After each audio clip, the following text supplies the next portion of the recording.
We take pride in satisfying every customer's financial needs.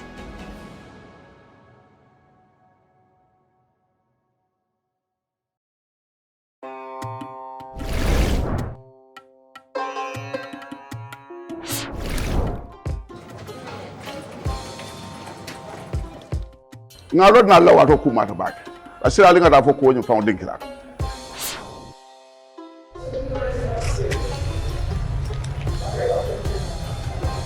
Hey, elafta maboro la bank. Kalpo efa, igiso eseo, na yuna jang. Iba dinkira to. Kati yuna wallet, ibe falindiro ke kan sandiri nyat. Ni la yuna wallet to si muna fanno tulo yabo mano kandri. Ni fenja jama. Isi sanno la yona wallet to kono. Yalla kamo soto. Ila wallet to kono. Alkana la konda no tay. Kafi yuna wallet anatan tolle mukan na balwo fanondi. Abe sona yaren ko bulu podo. Nela mobile scan. Yo, science ise maboro ke wato men diate. Ko be sandro ke fangole ba. Ko ba ke kan dimbalem. Isi ngi lonko. E sandro se yona enterprise wato wati. Ani la yona wallet to la. Ibe lan kamo soto kay la wallet to kono. Alina nga kafun nanyi yuna dimbayal kan kasandiro ke yuna bitikoto alinga kata nyin ko kentat na sura fa lolu di sandiro kije se ma boro fanan keje moro jundi ana nyum ko di mabal nyin kadeda.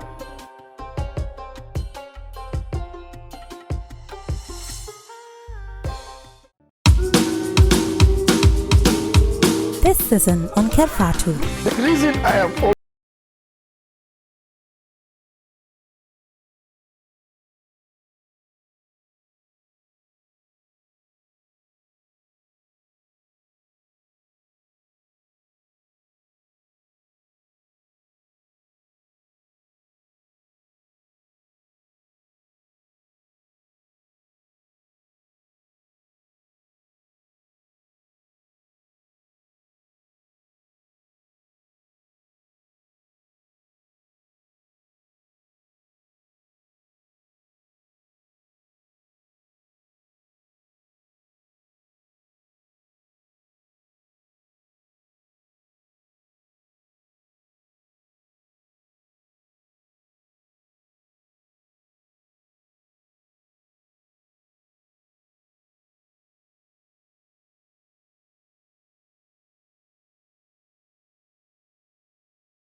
Hello and welcome to another edition of our show. It's another Thursday.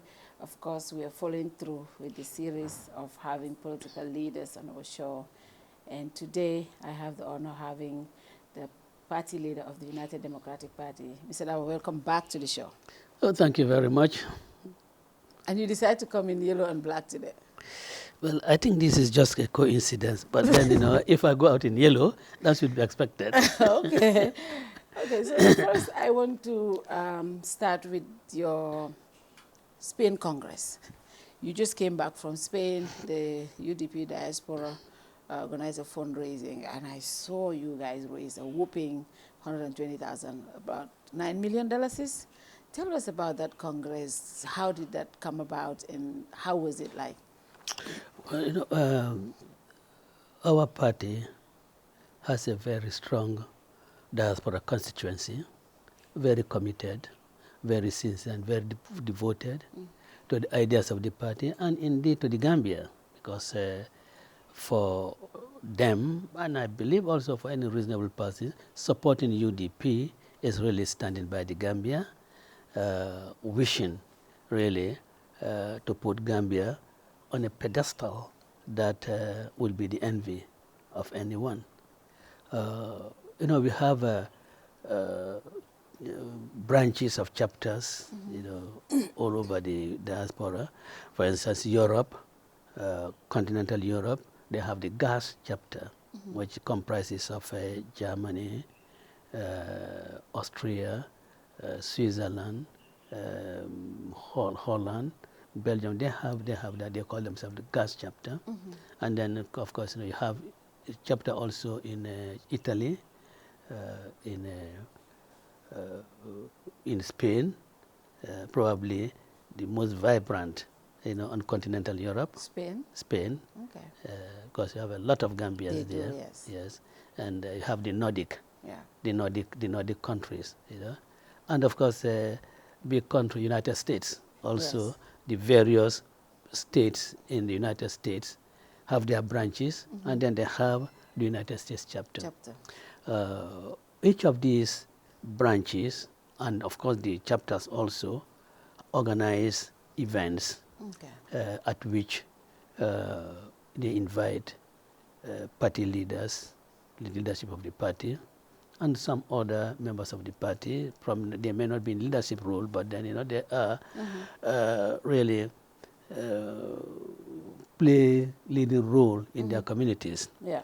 And last year, Spain had a fundraising as a chapter, and it was then that this idea of having a diaspora convention really was conceived.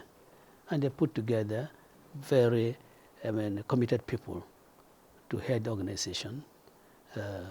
The president or the chairman of the Finland chapter, Mr. Ture, Bob Ture was the organizing chairman of the organizing committee. And very hard-working ladies, Fat Sanyang, Aminata Ba, Hadi Demba, Loli,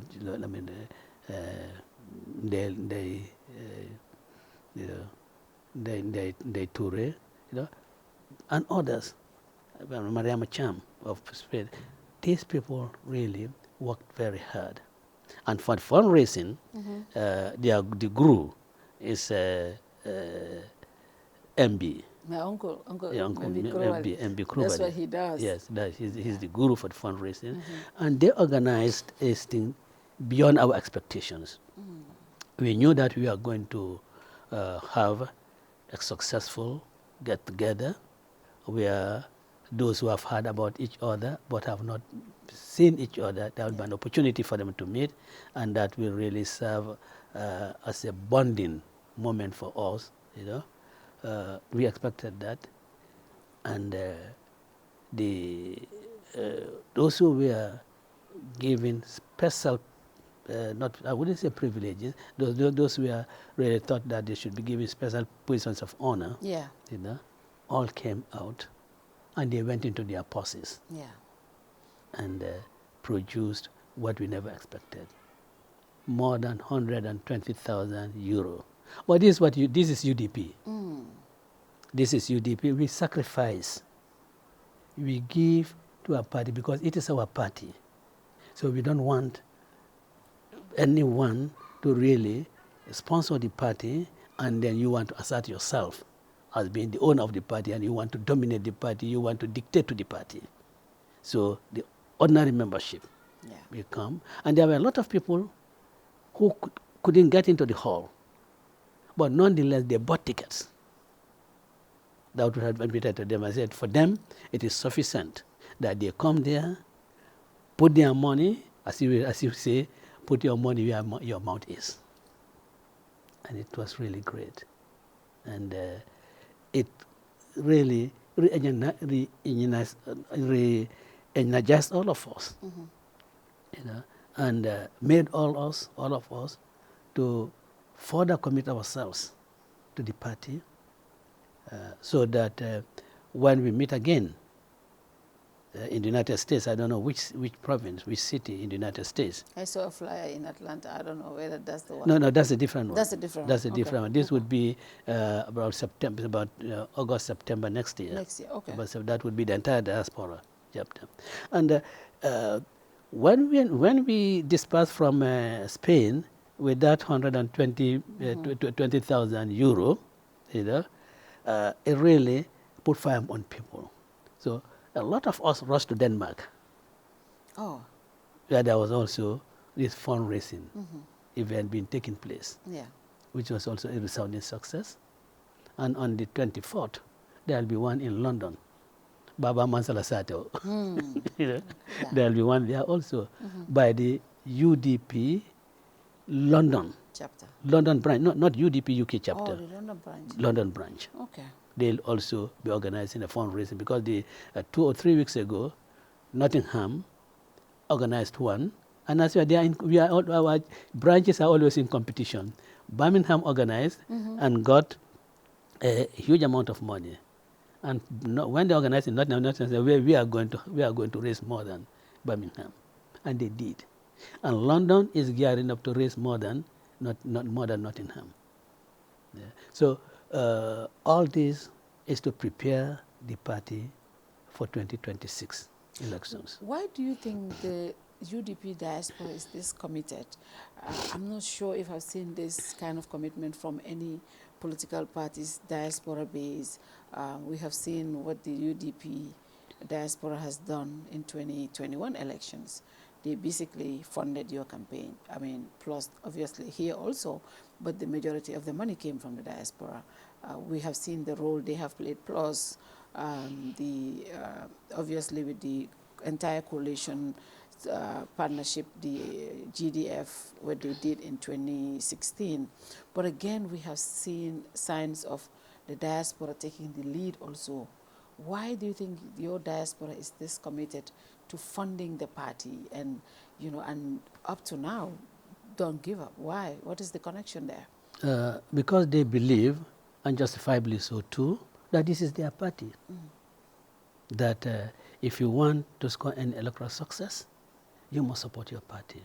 That you don't have to really wait for prospective donors who might be in big businesses. You don't have to wait for them. You have to really take the lead. Yeah? As it were, help yourself while expecting help from others. And that is what that is what they are doing. And the diaspora chairman, Ousainu Darboe, he is very unrelenting. He's very, very unrelenting.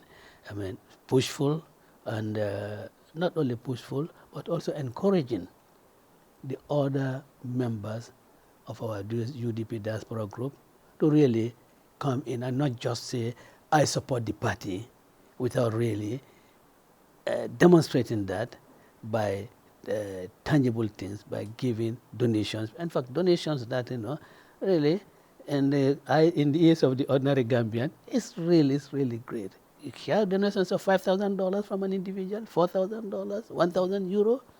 That's a lot. No, that's a lot. But that is really commitment. And that is because our party members believe that this is their party. And for the same thing is happening on the ground here, particularly from the women folks. There are these women in Bundung, in Bakau, in all these places. They put money together,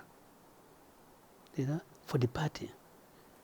I mean, I cannot be more grateful, and I cannot be more appreciative. So what was the key message out of the Diaspora Congress? What did the diasporans ask of you? They are a big stakeholders in this whole process. They have a chunk of share in the UDP. What did they tell you? What are the challenges they are facing? What was their message to you? Well, their message to me really was that the franchise. Everybody in the diaspora, including our people, they want the franchise. Yeah, they want the franchise, and they echo the message I have been giving out, that there is absolute need that we are focused. There's absolute need that we do not allow ourselves to be distracted by anything. Our eyes should be on the ball, and they agree that our eyes should be on the ball. On the ball, and going to the goal post. To the goal post? Yes. But how can you go to the goal post when, number one, they cannot even vote? I mean, a lot of people believe, you yourself and your members believe, you have majority of the diasporans behind your party. Well, now, your party, me and so many other people said, when you had majority at the National Assembly, there were certain things that you should have done, you have not taken advantage of. when you guys had the majority. Now that you are not in the majority, but still we have seen party members bringing bills to the National Assembly. Why have they not pushed diaspora voting at the National Assembly? It has not been on the forefront. Yeah, but we had always advocated for it. Yeah. Even before 2016, we had always been advocating for it. And I agree, that people, this is the always what people say, you had majority in the National Assembly. Yeah, you do. And that is undisputable. But what I think we should realize one thing, that the constitutional reform was the agenda of the coalition parties. So was not only a UDP agenda. So if UDP did not, why did not other coalition partners, pilot the bill for it? But the issue is that this was the promise given to the Gambian people that will bring a new constitution. And when that new constitution came, the draft came, which provided for diaspora voting, we all voted for it. Every member of the United Democratic Party in that house voted for it. It is the others who voted against it. If we had voted against it, then you could have held us responsible. But therefore not really initiating it, I think this was an agenda that the coalition parties put forward to the Gambian electorates, and the Gambian electorates bought into it. And if one party does not introduce a bill in that respect, then the other parties who are also part of the coalition should and could have done it. So if there's to be a blame, it's to be for all those who were in the coalition. If there's any failure, it is all those who were in the coalition, not UDP alone. But constitution, my belief, and I think any reasonable person will agree with me, that constitutions are matters for government. I mean, just not a private member bill. In fact, when I saw some private member bills on the constitution, I was saying, but really, the supreme law of the land, government really should really be taking those ones up. But of course, there are provisions that are not controversial, and that is why when constitutional issues arise, it is government that addresses them. But we hope that the draft, which I understand is being dusted somewhere, will be brought to the National Assembly with this diaspora voting in it. And if they fail to bring it, there is talk of amending the Constitution, at least some surgical amendment that would allow for diaspora voting. That is to amend it so that in the provisions that will deal with election matters and so forth, in the Constitution, there would be an amendment to insert clauses which will allow the diaspora to vote. So I'll come back to this Spain, but you touched on something that is very important, the Constitution. The government said they are gazetting the Constitution, and it will be tabled, at least it should be sent to the National Assembly very soon, hopefully before the end of this year. Now, I spoke to Madi Jobate and Sid Jau, Sid Mati? No, not Sid Mati, Gambia Participate. Young, sorry. And they are in this constitutional process. They are very much engaged in it. In fact, they had a conversation and they credited you for coming and respecting them and coming to attend their program. But they have no idea what is in this draft that has been gazetted. Now, my question was, is it the draft that was prepared by the CRC, or has there been changes or anything? Nobody seems to know. And the ministry have not made that clear to anybody. If the civil society don't know, I don't know if you know. Has there been any consultations? Do you know what is being gazetted? Is this the original draft, or has there been any changes to it? Well, there has been no consultations with us, which I think is unfortunate. I think there should not be consultation with UDP, but consultations with all other political parties and even the CSOs. There should be consultations with them because this is the national document. Yeah. It should not be kept to their chest. But one thing that I know is our position. The entire country knows what our position is. That if any provision is omitted from that draft, the original draft, from the original draft, we will vote against it. We have said that. So if government really means business, let them bring that draft back to the National Assembly, and whatever arrangements or whatever negotiations will be made at the committee stage. And the concessions given at the committee, but they will not come to the National Assembly with the document doctored. We will not accept it. That we have made that clear. And any serious intention on their part to have a new constitution, I think they should take that warning. I did make it clear to the interveners, His Excellency Goodluck Jonathan. I did make that clear to him, and my good friend Dr. Chambers.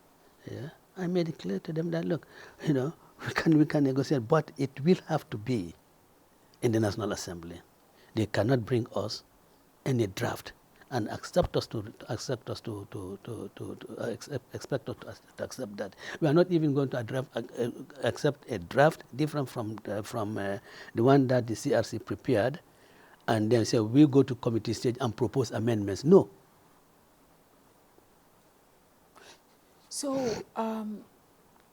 are you saying what is required to pass? Is this 75% for the constitution, or is it just simple majority? No, it's the threshold is high. Yeah. At least for it to pass through the National Assembly, yeah, it has to be supported by three quarters. Three quarters. Three That's quarters. like 75. Yes. Now and that then, would require UDP at least some voting from members. Absolutely. And if we abstain, it's dead. It's dead. Now, will that not be a trap? Because the first time, the people said, and the NPP threw the draft out, even though they didn't have assembly members at that time, but we know their loyalists voted against it, and the blame went to them. People said, no, the NPP killed our draft. Yeah. Now, if the government brings a draft and it's not the original CRC draft, and the UDP votes against it, you don't think this is a trap to say UDP also just killed? Well, any reasonable person, listening to what I have just said here, yeah, will know that government does not have the intention of bringing a new constitution. That is why they have brought one different from that prepared by the CRC. After all, what was the purpose of mandating the CRC to undertake the assignment? What was the purpose of the countrywide consultations? There was even consultations in the diaspora. And all those ideas and views were collated and presented to the government. But even before the matter was taken to National Assembly, in this very studio, we had young people saying that we are not going to vote for that constitution. Yeah. I mean, there were leakages from sittings of the cabinet. Yeah. Government saying that we cannot accept this. But the unfortunate thing, Fat, is that some of the provisions, they think is for an individual. I don't want to talk about what they call the retroactive encounter, because I don't want anybody to say, "See, I say lawyer talking." I don't want to do that. Yeah. I don't want to. So I don't want to touch that. Yeah. But when they start saying that too much power is being given to the National Assembly, you see, you're just being myopic, because your concentration is on President Adama Barrow. that the National Assembly is having too much power against President Adama Barrow, forgetting that there would be future presidents. Also. And it is good that you really bridle, the executive in some ways. I mean, certain appointments, should really be vetted by National Assembly. In fact, even ministerial appointments should be vetted by National Assembly. So what is there that diminishes the president's power? You have provisions in other laws that says the president can nominate an individual for appointment, but to be vetted and approved by National Assembly. Yeah. And if one person, if an individual is rejected, another person who is subsequently nominated cannot be. I mean, you can have that.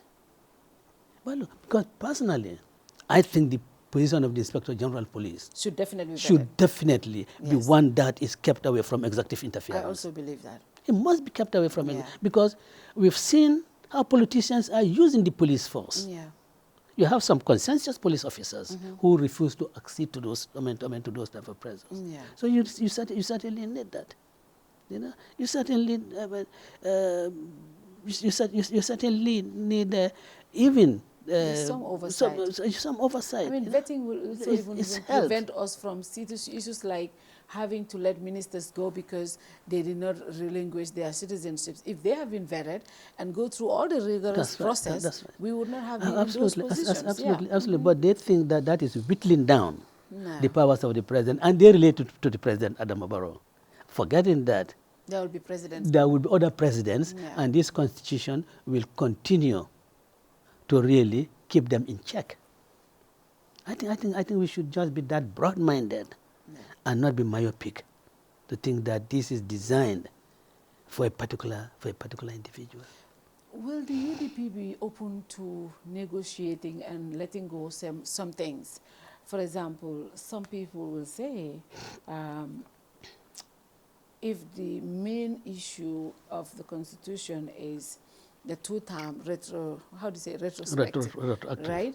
Retroactive, right? And the president's people believe this is his first term. The other one was a transitional government. So if this is his first term, then we can count at least he runs for 2026. That's the second term. At least there's some limit there. Will the UDP be open to that? And at least let's have a constitution. Let's have term limit. Let's have something. Is there things that UDP will be... Let the constitution, as drafted by CRC, come to the National Assembly and commit it to the committee. Okay. And then, then we will decide what to do with that particular provision. Okay.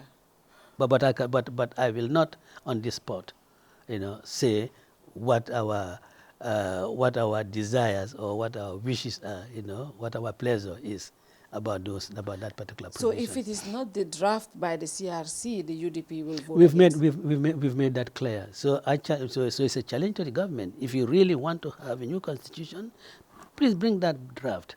And at the committee stage, there had been a lot of behind the scenes negotiations in Abuja here. His Excellency Goodnot Jonathan has come here. Mr. Chambers has flown. I cannot count how many times he has come in here. There have been consultations, and there have people who have been getting closer. So take it to the National Assembly, with that near agreement among individual stakeholders, and then go to the National Assembly and then push those things. Are you concerned about the piecemeal amendments that are going to the Assembly? They say if we don't have it all, let's just do the ones that we want change. We have seen the piecemeal amendments that are going to the National Assembly, and of course with those you need only simple majority, and they have that. And we have seen what is happening. In fact, every provision of the Constitution is amendment. Is not a simple majority. Okay. Yeah, it's not a simple majority. What are these ones that we see they're taking to the National Assembly? No, because I mean those are non-controversial. Okay.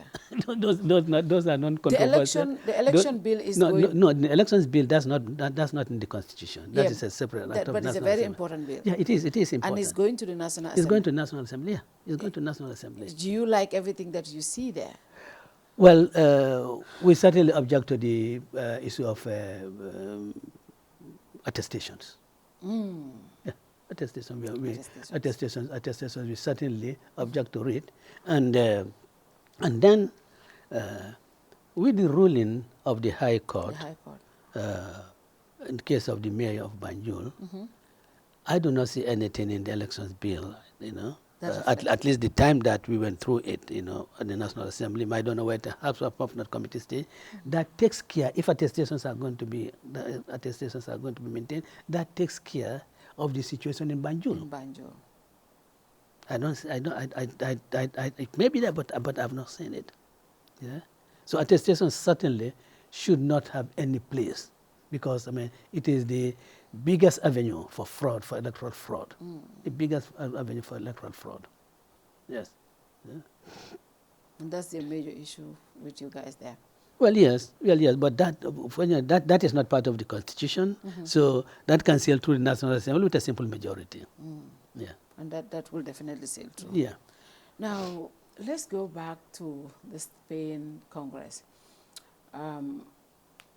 After the aftermath of the Congress, there have been reports of people feeling that certain members of their party, some of them were ridiculed whilst they were at the party, at the Congress, and some came out, particularly Yunus Hydra, came out to address how he felt that certain people were pushing and saying that you should run, and it brought in a lot of back and forth.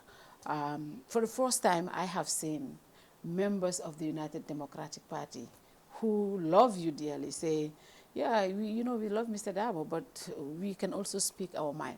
Now, the aftermath, when you see what was playing out, what was your first reaction? Well, let me just say, I think there are some inaccuracies in the statements made. There was no heckling of anybody. Okay. In my presence, there was none. I'm not, maybe if they were in the hotel lounges, I don't know, but at the convention, nobody was heckled. Everyone stated his or her opinion as he or she wishes. And certainly, expressions of divergent views, that should be expected in a party like the United Democratic Party, because that is our value, that people are free to express their views. And if your views differ from mine, you shouldn't take unkindly to that. You shouldn't take unkindly to that. So let me just, there was nobody heckled, nobody heckled anyone. People made their statements to the finish, and others reacted. And this is what I think should be encouraged in any party. You don't shut out anybody from saying what he or she wants to say. The last time I had you on my show, I said there are infightings in the UDP. In fact, I specifically said NPP la nyakubala patira kono sign, and you denied it. But do you believe now that there are infighting in your party? It's more apparent than real. It's not real. I disagree, Mr. No, yeah, okay, you may disagree, because I am in the party. I think you will not know this, because, a lot of people have so much respect for you in that party. The things people will do behind your back, they will not do in your presence. Fatu, what you don't know is that what happens within my party, particularly as by members of the National Executive, every move of it, from morning to evening, I know. And I know that there are nothing that is putting us asunder. Absolutely. There are misreadings. And pronouncements. There are misreadings of misreadings. And pronouncements. Misreadings lead to pronouncements that are not really justified. Okay. That is what is happening. But we are as united as we are. Anybody. I have always said that our party here is like the Catholic. It's like the Catholic faith. Every cardinal has a right to be a pope. Every cardinal has a right to be a pope. And every cardinal can aspire to be a pope. So every member, not only every member of our executive, but every member of our party has a right to aspire to be the leader of the party. So does every member of the executive or ordinary member of the party have a right to really aspire to be the flag bearer of the party. Aspiring to be that doesn't mean that you are being unloyal. Don't we see? The last government in the United Kingdom, how tense the leadership tussle, how tense it was. Even in the US. Even in the US. Right. The beat between Obama and Clinton, it was very, very rough. Yeah. Trump, and other people, it was very rough. They went to the extent of, Trump went to the extent of accusing some person's parents of being conspirators, of being involved in the murder of Kennedy. Yeah. So these things do happen. But the good thing about it that if it does happen, the temples, the fires are doused down, we all work towards the same goal. And I can assure you, with whatever people are thinking, as I said, our eyes are on the ball and pushing it to the goal. That is the objective of all of us. You will not get to the goal when you are divided, and it seems like that is what's happening. We are not divided. Right now you are. Let me bring this. When the NPP and President Barrow in particular brought up the NAR comment, I was the first to. We were the first to report it, and everybody know how that ended with us, with the ruling party. Yeah. And you and everybody came and condemned it. There were allegations that there were people in Spain who called Talib NAR camp, and these allegations came out. And it is coming from bona fide members of your team. Well, if you are condemning it from why would your own people call it? That never. If it happened, that never happened in my presence. And I'm sure if it happened, those people to whose hearings those statements were made would have come to me to inform me that this sort of situation was happening. I don't think it happened. You don't think it happened? I don't think it happened. If it happened? Well, if it happened, it would be unfortunate. But let me tell you this, in fact, even before President Adama Barrow made that statement. Yeah. Even before he made that statement, Tali went on a tour. Yeah. In the Nyaminas. So somebody, an NPP guy, was very upset with the inroads that were being made. Yeah. And he was seen on video moving away and said, "Albenye banko di la narola." And when he came, I told him, "Boy nar." Yes. But I was certainly joking. Yeah. But the way probably President Barrow did it was in a condescending way. That was condescending. And I'm sure if anybody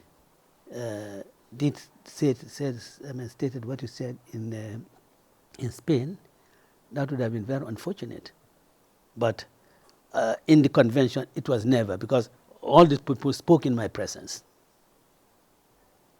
All the people spoke in my presence.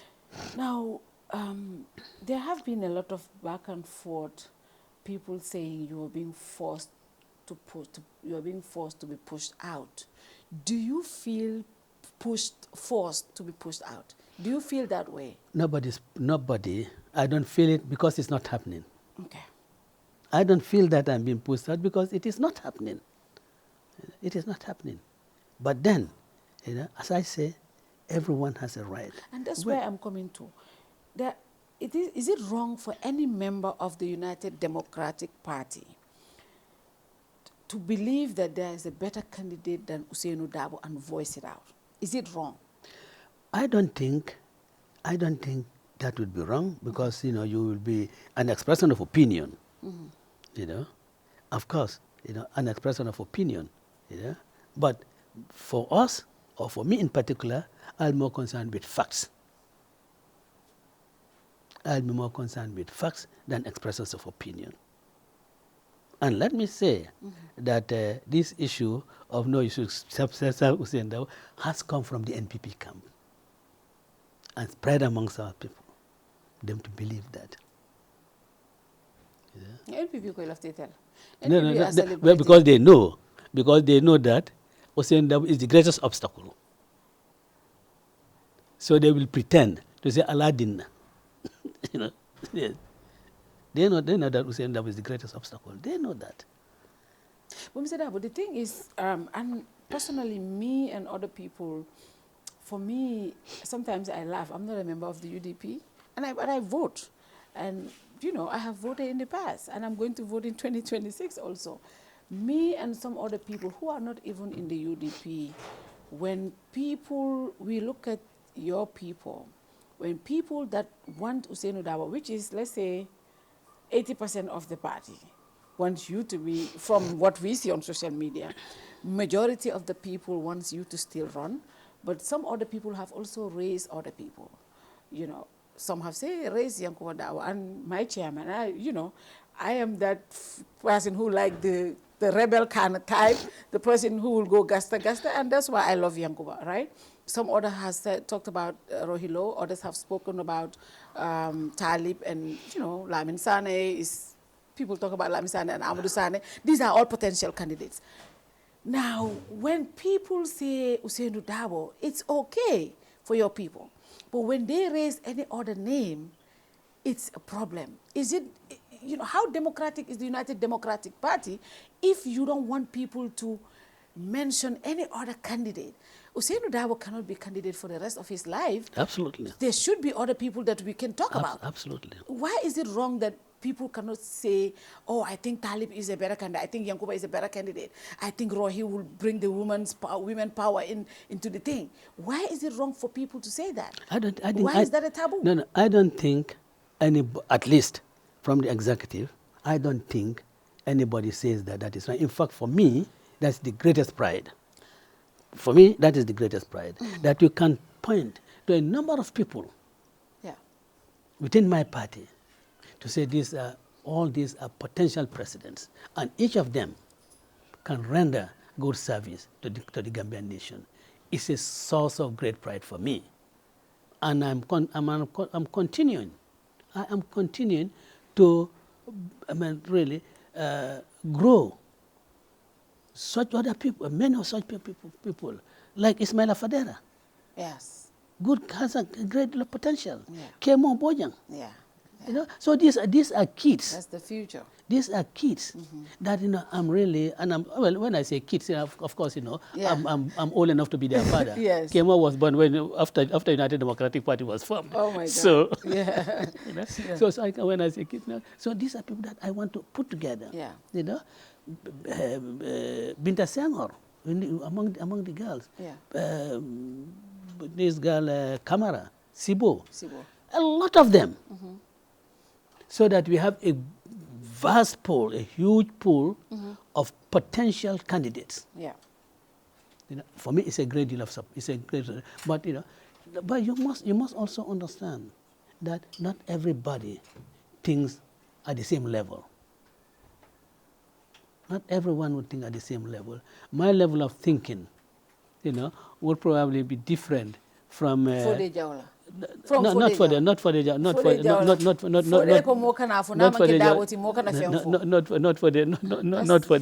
That's my punching bag.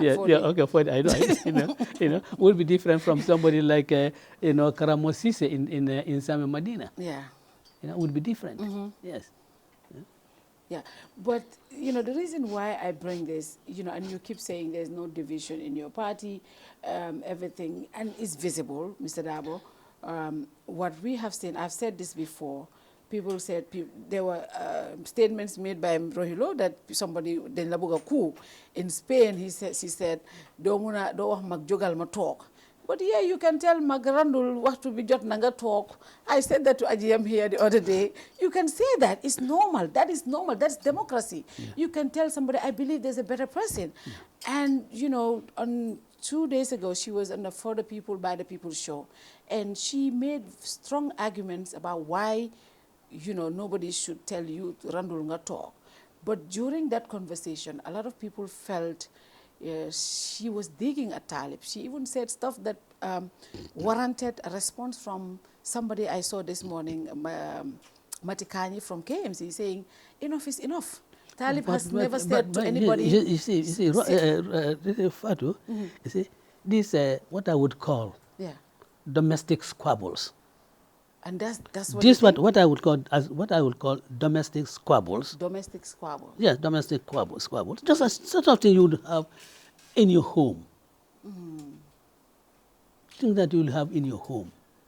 This is a local domestic squabble, and that is not putting UDP, in this array. It's not, in fact, disuniting UDP, because as I say, whatever might have been said, either by, as you said, Matikanye or Rohi. I have not read Matikanye's. Mati said Talib has never told anybody he's going to run. I have not read. I have not heard Rohi's, because I'm poor at WhatsApp and others. That's right.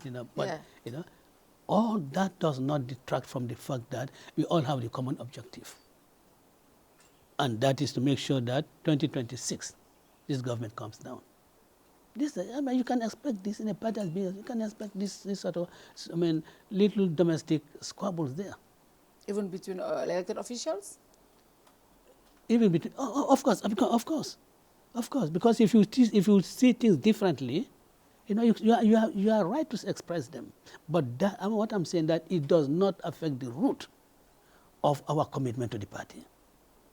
That's what I'm saying. Now, it boils down to one question: the reason why people are fighting. Darboe be ronla, Amanta ronla, nin Darboe ma ron. All of them have said this, right? Talib said, if Darboe is running, I'm not even going close to this. So then, Rohi Malik said that. Let me come. Yeah. Rohi said that. Yeah. And I guess Yankuba 2026, Nimbaroya arrest. 2026, I'm a president. See, I love my chairman. He is that, you know what I'm saying? I love his zeal. Right. And he's the kind of, I know, that's my chairman. But Talib said that, and Rohi, basically, I think I didn't hear her say that, but I guess that is her stance, because yesterday I heard her say, "Manmala on a candidate la," so meaning she's not, but people are saying they want her there, and obviously Yankuba, Lamin Sane, people are also saying, Now, all of these people are saying, if you are not running, and until you address this conversation, there are going to be back and forth in your party. And that is not going to be good for your party. Now, you think it's time to address this? Are you running in 2026? Let me, I have told you here. Yeah. I have told you in this very studio. Yeah. That when appropriate time. When is that? Arrives. That is when UDP opens up applications for adoption or for selection as a presidential candidate. That is it. You have said that Talib has never said that he wants to run. No, he has never said it. Rohi, the same thing. Yankuba, the same thing. Sane, both Sanes, Landing and Lamin, both of them. Yeah. So, then they have something that unites all of them. That's Mr. Darboe. No, and that is that we are not running for 2026. As you say, if Mr. Darboe. If Mr. Darboe is running for 2026. Is Mr. Darboe running for 2026? Mr. Darboe running for 2026 will certainly be determined by the executive when it opens up the application. Mr. Darboe Mr. Today, Darboe as a person. Mr. Darboe, as I have always said, today is the leader of the United Democratic Party, has been elected at the Congress to lead the United Democratic Party until 2026. Yeah. And to lead the United Democratic Party until 2026 as a unified party. And that is the task I have assigned myself. And this is what I'm going to do. In 2026, will you file your application? That does not depend on the executive. It's the selection that depends on them. Now, the filing of your candidature, you tend to that forget. is you. You tend to forget. Yeah. You tend to forget the transient nature of man. Yeah?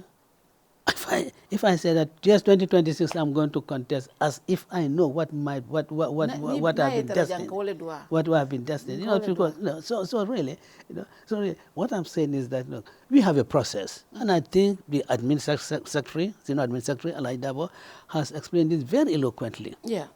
And everybody agrees that there's a process. There's a process, yes. So that's what Rahi said. Rahi said there's a process. Everybody agrees. Everybody agrees that there's a process. So why don't we wait until that process? Because before the opening of the process, it will be premature for anybody to say that I'm going to contest. But if you have intentions to run, is it not just right to say I want to run? If I do say that I'm going to contest. Yeah. If I do say so, will that not really weigh on some people? And really for 2026, and really for 2026, if I put in an application, I certainly want to see applications from other people also.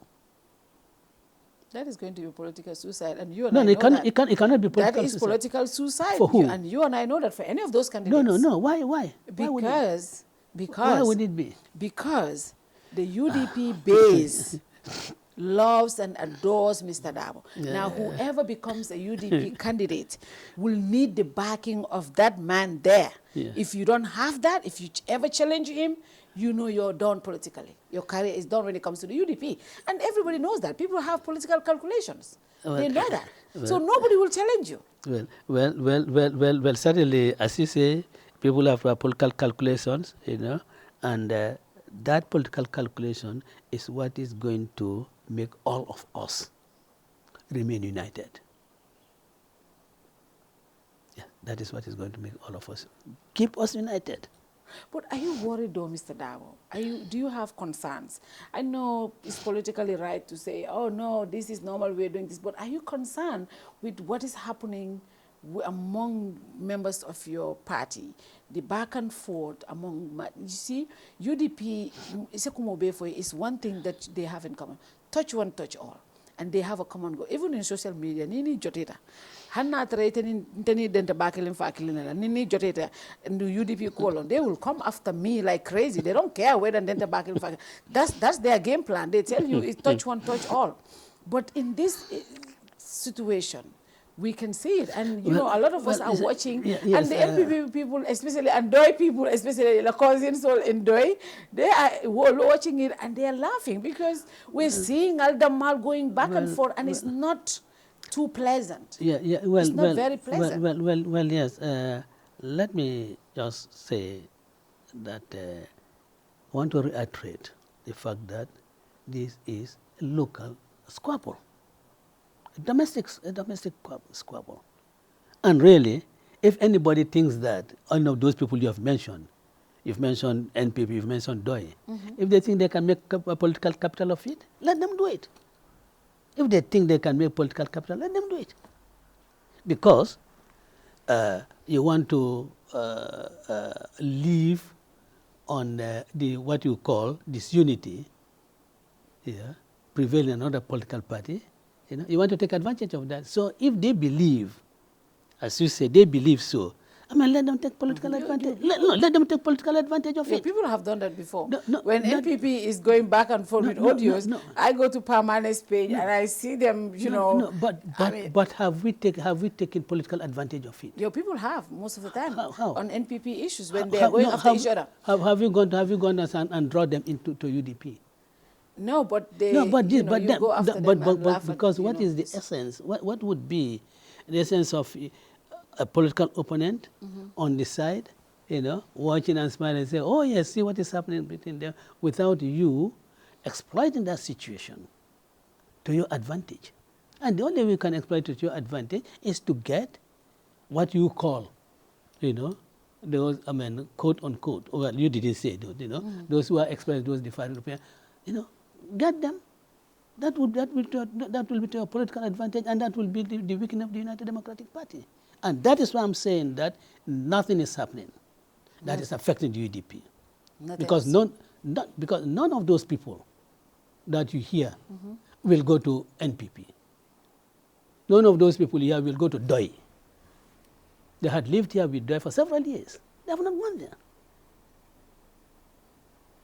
In fact, some of them, appear to have been, maybe not supporters, but sympathizers of DOI. So really, when you talk of disunity, as I've told you, this domestic squabble is not affecting the root of the United Democratic Party at all. Okay. Yeah, it's not.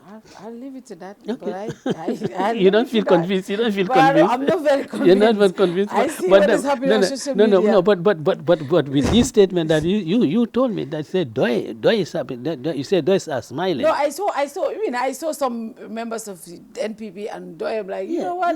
Let them, they're enjoying. Yeah, okay, people they're are enjoying what yeah, is happening but, among your people. Yeah, enjoying. But what benefit has it benefited them anyway? Well, I would have if they are drawing any benefit from politically, I mean, that is a political score. I saw something with Pamodu today, and I think that is right. He wrote something. He said, if members of the same team are fighting among themselves, it only benefits the incumbent, and that is true. Yeah. But what I'm saying, that is, But how does it benefit the incumbent? If you are united, if you are not united, the only way that it can benefit the incumbent is that you get those people. Is there any way you will have to address this in private? Well, you see, I don't want to. I know you don't have to tell me how you would do it, but do you see the way I handle these sort of things in my party, is there, so you'll address it in that way. We'll address it in that way. But definitely there's something that needs to be addressed. No, what I'm saying, the domestic squabble. Yeah, the domestic squabble has to be, because you don't want to create a wrong impression outside with outsiders. Yeah, that's why. Okay. All right. Okay. We'll see how that goes. Okay. But I know me and so many people, are not very convinced, because we see, you are not on social media, so you don't see all of those things. But I know there's a lot happening. Now let's talk about the land issue. You came out and questioned President Barrow. You asked him to bring clarity to the Fajara Atlantic property that allegedly he was building on. You wanted him to tell you if it is true. The ministry came out and confirmed, yes, it's true. And they even further went on the statement to say, in fact, you, Mr. Darboe, your family have been also allocated properties. You went on and you addressed it when you went to Brikama. Mr. President Barrow went to Brikama. He said you accused him of, you said when you come to government, you were going to take his property. And I think that really hurt him. And I said that here last week on my show. I said, I don't know who told Mr. President Barrow that, but that was not exactly what you said. I said it when I had a show with Kemo and Mr. Jame. I said, what Darboe said, Mansanata. He didn't say when I come. And I think for me, I said, I don't know what Barrow should understand, that is normal, because Jame's properties have been seized. If people believe that you acquired something illegally, they will check into it, and those things are common practices. But, but he responded to you. And during his response, he also brought up your family members benefiting from state allocations. He even further went to say that you personally called him, you sent somebody to him and said, "Afai ko na mbay nyao nya, but na dimbaya land I will approve." But the ministry is saying these lands were applied when you were in the office as vice president. I believe if it was applied during that time, it's abuse of office. Because I think one of the issues we discussed, and somebody also said, if you are in office and use your influence to benefit yourself and a family member or something, that is abuse of office. So if you allowed a family member, your family member, to apply a property of land when you were serving as vice president, and your ally was the lands minister at that time, Mr. Darboe, that's abuse of office.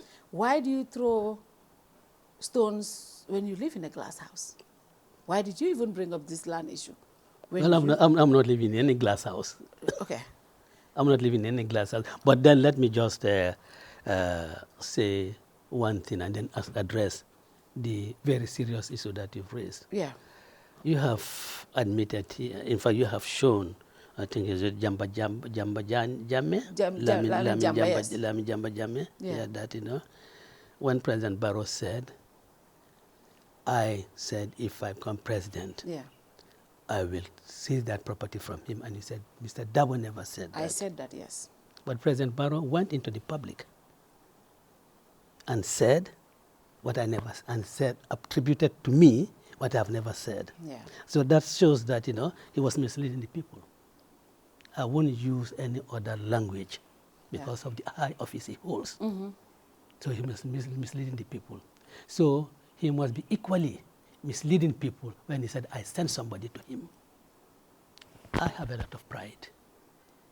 And Fatou, you know, the acrimony, the hostility that was pervading between me and Barrow, I will not stoop that low and beg any favors from him. I will not do that. And he knows that that statement is misleading. I mean, just wants to justify the unjustifiable. So I leave it at that. I won't use any other language but to say that, no, Mr. President was me. And I think he should really take his time, if he wants to respond to me, to listen to the audios, because I am very careful in my utterances, because I don't want to make statements that I'll find difficult to explain or to justify. And let me just, before addressing, let me just say, because, you know, even here, Jamba Jamme said that ungovernable. It is in this studio. Yeah, it was at Ibrahim Adiba's house. It was my interview. And I said, you know, because then the government was behaving to us in a way. I said, look, if Barrow wants to trample on our rights, we will make this country ungovernable. And that is a statement I made, and I do not regret it. Yeah. So I conditioned it. I conditioned it. Yeah. So if you want to trample on our rights, we will not accept it. But the issue that you have raised, which I think is the important one, Fatou, my wife and my daughter never applied for land when I was a minister or when I was vice president. Because he said, I mean, with when my ally, that means Lamin Diba, so that would have meant that it's applied for when I was even foreign minister. Because Lamin Diba was removed. I was the one who said that. They didn't say that. You know. So Lamin Diba was removed from local government ministry, you know. Yeah, he was moved, well, when you went vice president, he moved to, well, that's right now. But, you know, applications for land are always documented. I asked them to produce the applications because I read in another, in fact, somebody sent it to me because I don't go to social media, but somebody sent me some posting in one of the media outlet that there are 5 applications. Yes. One for myself. Yeah. They said you applied for yourself. For myself, my brother-in-law. I think Fatou Network reported that they're inside at the Ministry of Local Government said there were 5 applications made for yourself, Mr. Darboe, 2 of your daughters, your brother-in-law, and I think my wife. Your wife. Yeah. So they told you they cannot give more than 2 to any family. But in fact, eligibility career is not dependent on families. It's not dependent on families at all. But what I'm saying, that all applications are documented. So I asked the insider in the ministry to produce the applications, because they said, I applied for those people. Let them produce those applications. And let them produce the applications that were made whilst I was vice president. That is why in Spain, I said, look, I'm prepared. Let this matter be investigated. And if my wife or my daughter is found to have acquired this land improperly, I'll prevail on them to surrender it. I said that in Spain. Because I know my stand on corruption. I know my stand on misuse and abuse of office. Throughout my life, since I returned from studies, I have tried to lead a life of rectitude. I have tried to lead a life that my children and grandchildren can be proud of. In fact, one of the early rallies in Brikama, I think it was organized by Lamin Jatta, then he was in UDP. The rally was organized by him, and I addressed the rally. Dembo, Lamin Diba, Alai Mosane, they were seated at the back. Lamin was the minister. Dembo holds an opposition in government. I turned around to them and said, Dembo, Lamin, those of us who are close to Barrow should make sure that we conduct ourselves in manners that does not taint him as a corrupt person.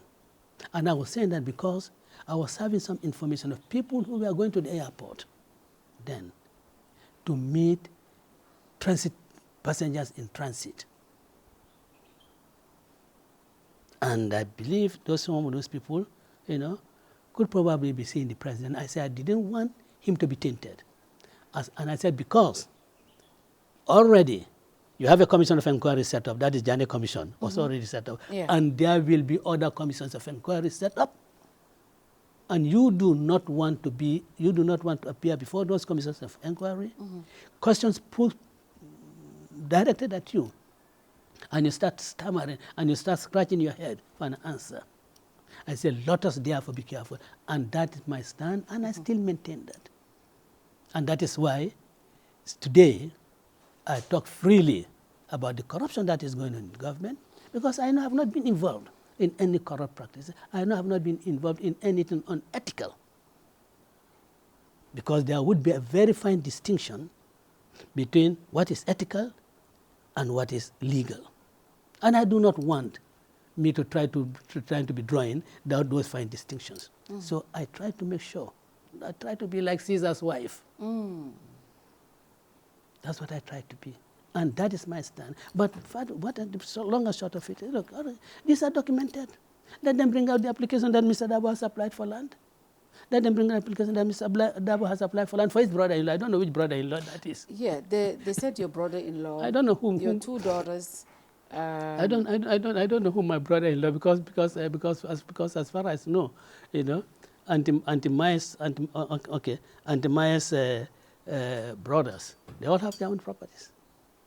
Yeah, and Sally, of course Pa Buffet. Yeah, Pa Buffet, yeah. Pa Buffet has his property. So I don't have. If Pa Buffet knows his way around this government than I do, he knows his way around government than I do. So let them bring out the applications. And I think that will settle the matter. Now, rather than allowing people to be making, unguarded statements, some of them, of course, for cheap political popularity. I do not blame them for that. People whom you don't hear about, you don't hear their names at all. So they would come back. But what will settle the matter? Let them produce it. And I said this on my show last week. I know A lot of politicians will not talk about this land issue because I know a lot of them who has also been allocated land. And this is something that I have said. Yeah. But you are a lawyer and you will always bring the legal argument. Yeah. You will always bring the legal argument because you tread on the fine line of law, what is legal and what is not legal. Yeah. And that is what you just explained here. There's nothing illegal because this was not done when you were in office. Yeah. And that was my argument. And unethical either. It is neither illegal nor unethical. Now, if I was in office yeah. and it happened, it's illegal because they are entitled as Gambians. Now let's look at the moral part No, here. That's the moral. That is why I say ethical. But some people will say. That's why. But for example, a Malang Bojang in Yundum, who has been fighting for the people of Yundum's land all his life, a young UDP supporter, his family, his relative, he supports and sleep UDP. During the last presidential election, I saw the videos. He was sending me videos from the airport, showing me crowd and everything. If he comes out to make an argument about this, because he believes that the people in power are using their lands and issuing it to people. And Fatou, that is what I'm saying. That look, bring out the application, and it shows that I was vice president. Okay. Then there would be justification to say that I used my position. But when I'm out of office, does it mean that since I'm out of office, no member of my family can apply for land when I'm not in office? Because people said, I looked at your declaration in 2021, Mr. Darboe. Yeah. If I look at your declaration, Yeah. you have not acquired any property. I still from 2015 to 2022 in the Combos, only in Bansang. Yeah. Meaning you did not, but you have a lot of properties. And people consider your family to be privileged. Yeah. They consider your wife, your children to be very privileged. Is it unethical? So it is unethical because I have land. It is unethical for any member of my family to apply. And I did not apply. But if I had applied for land, then it's about you have so much land. You know? Now the land that I have it's for your children. It does not necessarily mean that it's for my children. Who is it for? It doesn't necessarily mean that it's for my children. It is. Don't you see people disinheriting their children? I know you won't do that. People disinherit their children, but Fatou, what I'm saying is that, look, let them produce the applications so that this matter will be laid to rest. I know that that my family never applied for any land during the period that I was holding office. And if your position is that after leaving office, my children, my wife cannot apply for land, then I think that will really be too much. Then nobody who serves in any position, their families would equally not be entitled to apply for land. That's the bottom line of it. You see, what is happening, what they want to do is to drown the illegality of Barrow's. What is the difference from your family application to the Barrow application? My family applied, yeah, and their location was in a layout, state layout, and they could have been refused. They could have been refused. Could have. Yeah, they could have been refused. But this one that Barrow took, that is an asset of the government of the Gambia. It's just like should take just like one of these GG vehicles. You take it and make it your own, because that's a government asset. That's the difference, and it's not a layout. If it were a layout, and every Gambian could apply to have it, yes, then nobody would. As you said, ministers, I know that ministers have been allocated land, but I've not raised and I've not said anything about them. Almost because I know that. Everyone that has served in cabinet. I know that. I Everyone. know that. Even political leaders who have never served in cabinet. I know political leaders. I know that, but I have not raised anything about those because things. They are Gambians. Because it's in layout, and there are those lands are not government assets.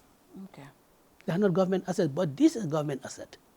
And nobody, and I will not allow anybody to drown that issue in this, arguments, which I'm sure are based on the lack of understanding of what the issue is. But would at some point, Mr. Darboe, I mean, you are a politician like so many other politicians, but the truth is your position is difficult from a lot of politicians. You are the main opposition leader. Yeah. You are the government's biggest headache. Yeah. Let's just say that. That's the fact. Yeah. The only person President Barrow goes after is you and your party. Yeah. Now, were you at some point concerned, why is Barrow government allocating land to my daughter and my wife at this crucial point? Yeah. Did you look at it from that angle also? Because a lot of people will say, maybe it's a trap that you fall in. A trap for what? For you to say, if you come after Barrow to say you dig this land, and he will say, well, your child has it, your daughter has it, and you know. Fatou, the argument is that I use my position. Yeah. Let them produce the applications. And you said you did not. Let them produce the applications. Because what you are saying is that, look, so that no member of my family can apply for land because I've been vice president. I think that would be a ridiculous argument. That would be a ridiculous argument. Land application requires that a person should not have more than one properties. And that's why I've never applied for land. But your kids and your wife, do you want to say they don't have any other landed property? As far as Maimuna has no land, as far as non-offender has no land. They may be expecting to inherit from me. They may be expecting that. And I'm here for the time being. You're here for the time being. I'm here for the time being. Yeah. But you see, Fatou, I certainly can understand some of the arguments. Yeah. That he as a police officer, he does not have, he's living in a rented apartment. That is that has been it. Let me just. Okay. I can understand those arguments. You see, if you go to Bakau, there's an area they call field force layout. Probably you have heard Field about force, yeah. field force layout, because the field force officers, they were allocated lands in those places. But most of those people, field force, end up selling those lands because they couldn't develop them. I, in my practice, have come across teachers, have come across police officers, have come across other people who have been allocated land, but they cannot develop it. They end up selling it. So you see, it is not the mere allocation of the land to these people that should be considered. They also, when land is allocated to them, how do you make them have the capacity and the ability to develop that land? You see, because people who are selling land, low-income earners were selling land when allocated there, that is why government came up with that project in Bakote, low housing scheme, and then extended it to Kanifing, to Kanifing East. Yeah. And now, of course, Bruceby is certainly not an area for low-income, for people in low-income brackets. But even if you look at the buildings in Bakote then, you find that that's like military, like some kind of military barracks building. To take care of the housing needs of people that we are all sympathetic with. But when they were allocated the land, they had to sell, they sold them because they couldn't develop them. I have had my views on the land system in this country. They tell you the state land, Masakundala Kenola Mnyende. That's what they tell you. Tell me, Bojankunda in Lemon, their land, currently under the State Lands Act, Kombo North then is designated as lands in Kombo North is designated as state land. And you tell me that the Bojankunda land, government owns that land? Classifying it as state land? It is maybe designated as state land, but it's not really, doesn't really belong to the state. The state is they are just managing on behalf of the communities. They are just trustees. And I tell you, I have this on the authority of a case, Arfan Lam Bojang versus Sanjali Bojang, where the court declared that, look, you are just put in a managerial position, because in the same section in the then Land Provinces Act, Section 4, and I believe it's Section 7 also in the current State Lands Act, that, there is same language. They say, no, you don't own it. You are just managers, you are just trustees. The radical title remains in the communities. And that is why in Brufut in 2001, I said, look, we have to really make the people of Kombo, because some of them, Jame thought that I was doing politics. I said, we have to make the people of Kombo enjoy their land. Their ancestral land, they should enjoy it. You don't give, the Bojankunda land in Lamen, you don't give it to Social Security for housing. I agree. Social Security has a mandate to provide, housing for people, and they are in that business. But you don't take the Bojankunda family land, give it to Social Security, and then the children of Bojankunda going to Social Security and buying their own land is inequitable. And my position, the police, if we come to power, we'll make sure that the Social Security will carry out its core function as far as housing is concerned. But then, the land they use, they must go into partnership with the landowners. You take land, then you give 6+ to them and say, go and share it among, and then they'll go and sell it. Maybe one man amongst them, just on the so these things, they have to be revisited. Now, the entire system has to be revisited. Now, you said something here, and I hear a same sentiment from the minister, that if we allocate land to certain bracket of society, they are not able to develop it. And then, then what's the point of allocating to those people? Generally, that's the notion. And I said to myself, that right there is the problem. Because that is why the Bakote project should be replicated to take care of those in that income bracket. Yeah. Because you don't do it like the Bruce, because for me Bruceby is a high class. It's a high class area. But Bakote, if you see Bakote originally, it should be that way. What would be UDP's policy when it comes to land allocation? A lot of people believe if you are not privileged, if you have no connections, if you don't know people that matter, you don't get allocated, and that's the fact. You don't get allocated land. You don't get access to state land. What will be in fact, I hate to hear that word state land. Just what I have explained. I mean, it is. They say, but I hate to say state land. You are managing. You are really managing. This land. That's why. Some family in Bakau, Jamekunda family.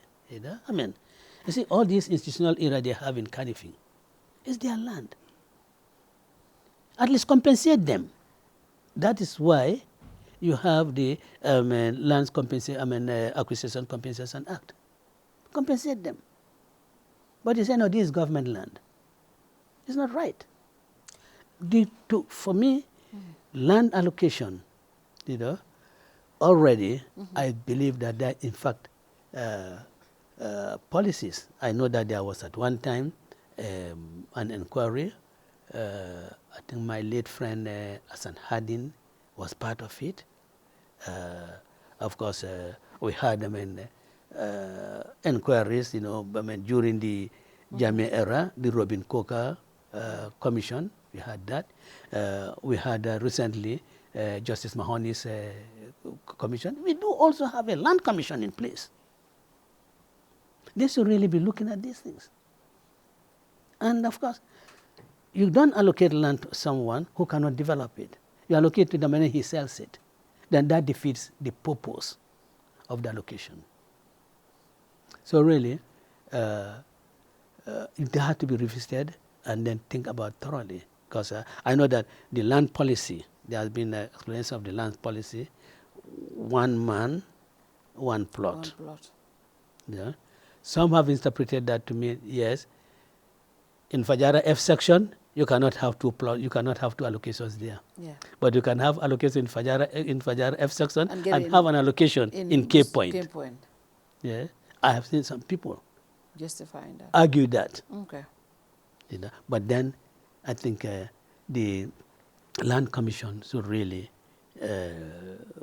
sit on these things for us UDP, for your ability to develop the land would be the overriding consideration, because you don't want to allocate land to you and then you sell it when Fatou Toure has been deprived of the allocation and she has the ability to develop it.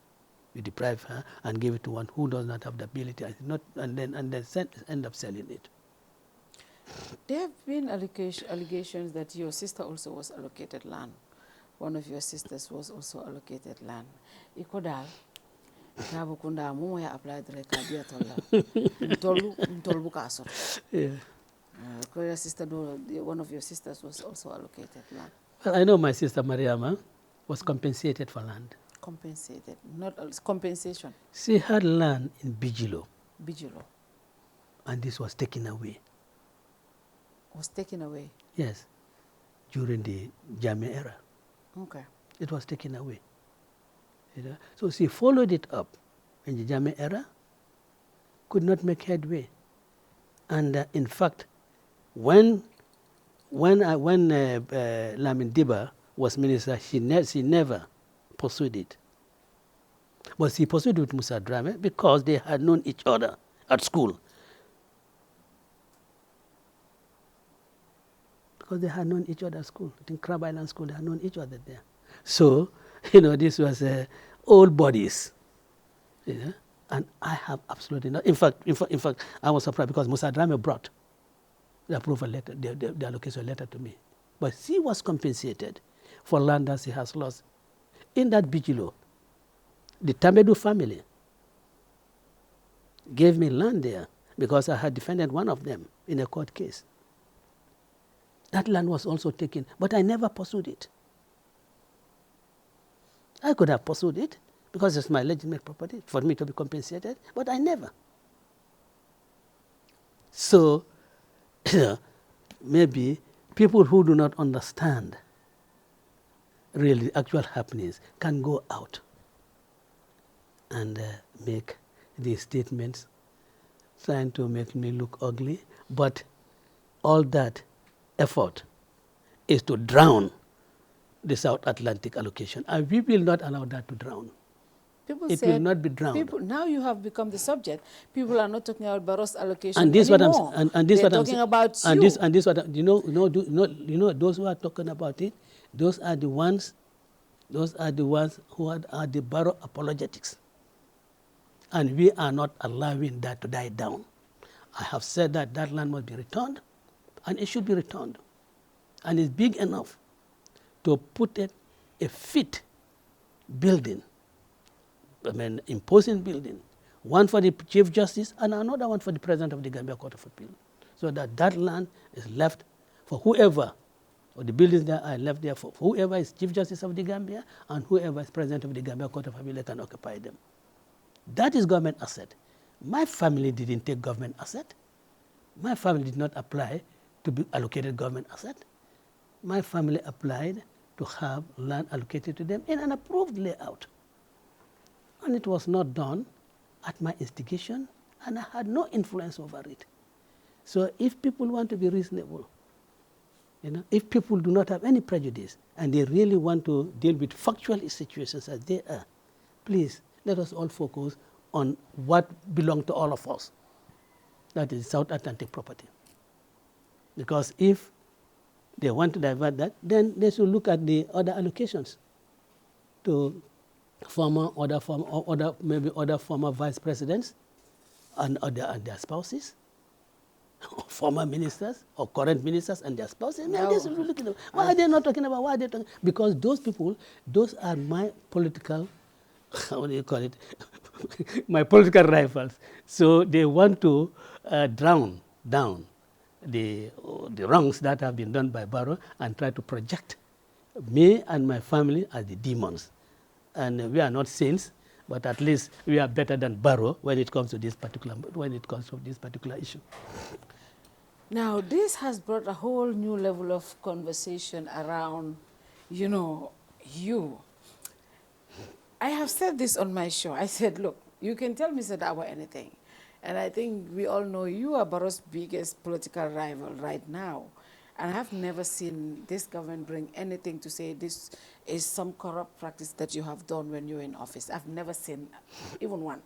Now, but people have started questioning that. People have started saying, you see, this is what you hear people say. And I've seen members of your own party question this allocation. Well, they are concerned. I have seen only one member who inferentially, I have seen one number, but I don't have to name. I have seen more than one. Well, okay. All right, yeah. okay. But the point is, Fatou, they were doing this on the assumption that what Barrow and his acolytes said, what their inner circles or their informant told them, they were assuming that to be the truth.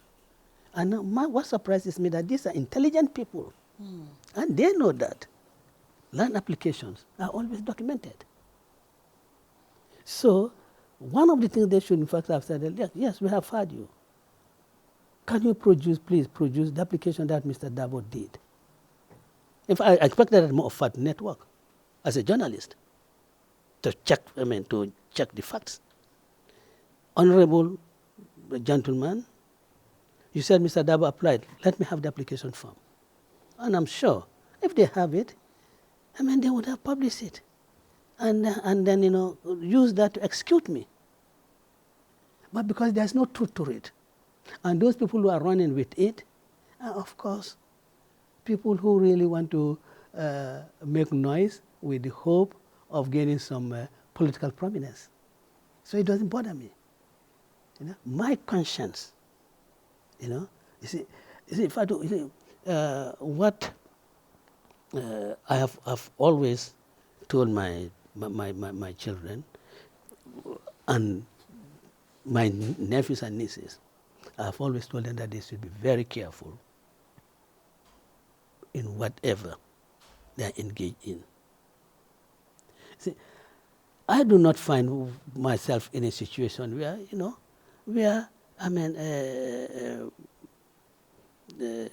Sarah or Ami, my granddaughters, Ami Jawara or Ami Drame, my granddaughter, that in university, Ami Jawara graduated.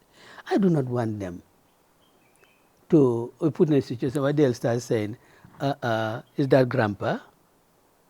No.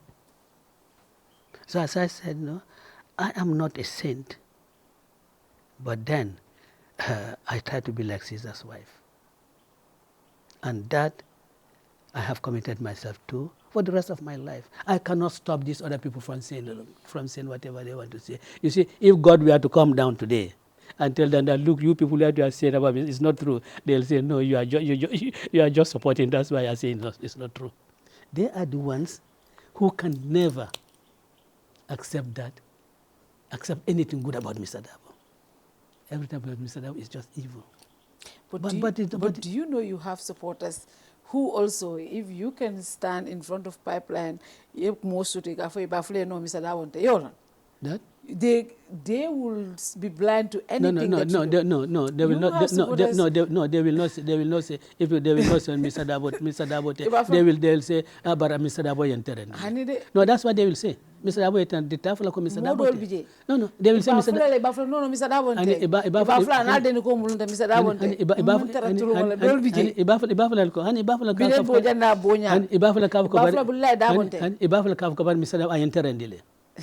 Ibafula la enterendile barkaf katete and manken na kuti tonya adu fadu ajube dron watu wani nyin fonko ni le kiskis roke ikata tonya trajuma la karola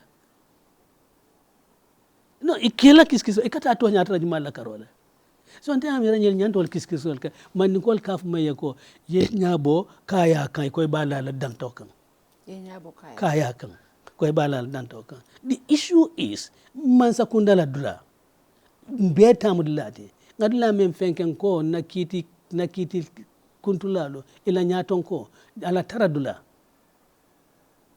wa man sakunda le tati wani ndula me yalo ko ya kuntu Gambia di wa Gambia di isidula ni apply ta isidula so no jeto ibolle lala nata ka fo ko no ni mudulalti même man sa tati muna maymuna to sotla la me man sa talo ato wa South Atlantic muna ne man jedi ala yala ta application ko lafta lalle muna ne man jedi ala muna yatin kadu je manke dulati men nyanta dila mola je mudulati me yalla ko mansala korda mototi mansala korda manya no tala koy ba dikele dulati ni te ye fonyo bita sila dame amanke wote fodo nim president ko tan nata do ayaje ba ke point state house number 2 yalla moti jedo nim president ko tan nata do asita ako ham fanam ben fonyo walla sa nga wodulata fodo nyanda kala ba inyabo wala memu kuti men yan kaf ko Gamben ko la sulo molti ikoy to fola ndela muso men ka aya soto aplata wato men mantra man sekunda dinga apla wato mantra man sekunda iko kolom kasiti wote bole tiling tanyin to way alukara al kana nyabo kaya ka ngafu gumba lola danto ka way membe kaya to al ngabulo noma mama mimbe so kono aning so many other like die-hard supporters of you, Mr. Darboe, personally. They don't see belief for anybody namangated. I remember. And I remember, you get down the stairs, after sitting at a radio, I will London to a radio. Muna Darboe, do you find what I'm well, communicate? Munaketa, I go in your equate for a din by a cano sotole. Iya sotole bangay mune foje jamaba ate anin jamaba ibe jahalle pentro min be ka wolon ko alko UDP mu do bala patiol UDP ka kelo ke do ba dingol le e ko bari ye minje baro nyole keno talay da maltem bari yadi Ousainu fanana dimbayal e tol do bal masoto ibe mune folo wo muske ba ni muske ba jama mi yalon ko nyun ko mo nyanta melen kafo ko baro be palaso leto ala palaso ayoleta ala sembo kanyendula dia fangla o minister lu wol be palaso leto ela minister darajo yoleta faydulal soto dala muso do ba lomo ko etel mu do bat nyame adum te mantra palasto namuso mantra palasto me yalon kafo ko aye mura walla ka fen soto ding mantra palasto nte mantra palasto ngam mura menna pour andinge dula soto e manka kilinti mo mek wala ya nan ko e kanafo ko e be nya bola kaya kan kalo danto kan so e kanye muske bal mel fa ni tar fa yanyi fo mama ka fa ko ni Mr. Darboe kacha tale bar nyen dula nyi alla muso be jenyi net mo yata Mr. Darboe mantra masakunda so amala palas ta ka use pour ka dula nyi soto na ni o famra ibalo na kat ka fa ko ha ngam menjikin na moto wala be jeto ne kanye men fo ka fa ko moli fanga ya nada ji ko le long nadaji ko yole long wala yatinna e kanyin ko mol fa bar nin ko tema balo na ka fa ko ni be mo tumerican santé and pour ka mol ni nandi kula me yalon ka fa ko mo be nyanta wala fala wala yatna jana Spain ko Gambia dol luolu be nga wala nga fa ko baro nadula sayma nadla ba ne ba ya special place demarcated in Brufut Height no problem that's my phone na ajtauto But although at Ninyala. Wofana land act violate because president or state land I land also tole. Mambala but Nina Jawata oti. No Nina Jawata oti. Kanya ministers nyal mel kavu ko finalize. But ye dol sotole no. Ye dol sotole. But mantaro but nyendole Jawata. Imanke kilinti. Na near Diala maybe a drug control Cape Point somewhere in Cape Point, a special phone call or that. You might be femme for out. What a femme for out, and when tented a femme for out. The femme for out, but Nindo, Bele Tamunyenti. Gambia le Tamunyenti. Amanya no letale. Adanyanta son na walale. Melba alon kavoko wallo mala dala mutalade. Alon kavoko walleba ala koiba justify ka. In Nyanta Kavko, there's a distinction. You cannot compare apples and oranges. Particularly, particularly in Tella Apple, or Bekatla Moment, where Adra Kavko until Mantra Sandukunkokono. And the distinction is this is the state land. It's not, it's state asset. State asset. It's asset. These are approved layouts. Now, in fact, a former director of lands, is carried very succinctly. But UDP that is Lamin UDP, but for the Manketonyati. But UDP. I'll tell you this. I'll tell you that. In fact, the cabinet by Lamin, they have to go around the country. Government assessment bay. Beta. Ke have an register. So then Salon Kavuko, Nindula Gambia Mansakundalta, Nindula Gambia Mansakundalta. And it's good. Katu, Dolsi Tale, for instance, Boloncono, Istale, Lame Mansakundata. Yama, Kuyedu Kunlayata. But Barofane challenge la ko, ye title deeds on Natai, property la title near Nata Basindila. But ngalo na yon bar ngamen fo enko ala palaso ya kendi kato nimata kulia palaso nyimbo kulia ala palaso ya kendi wo kuma sifal nte jabila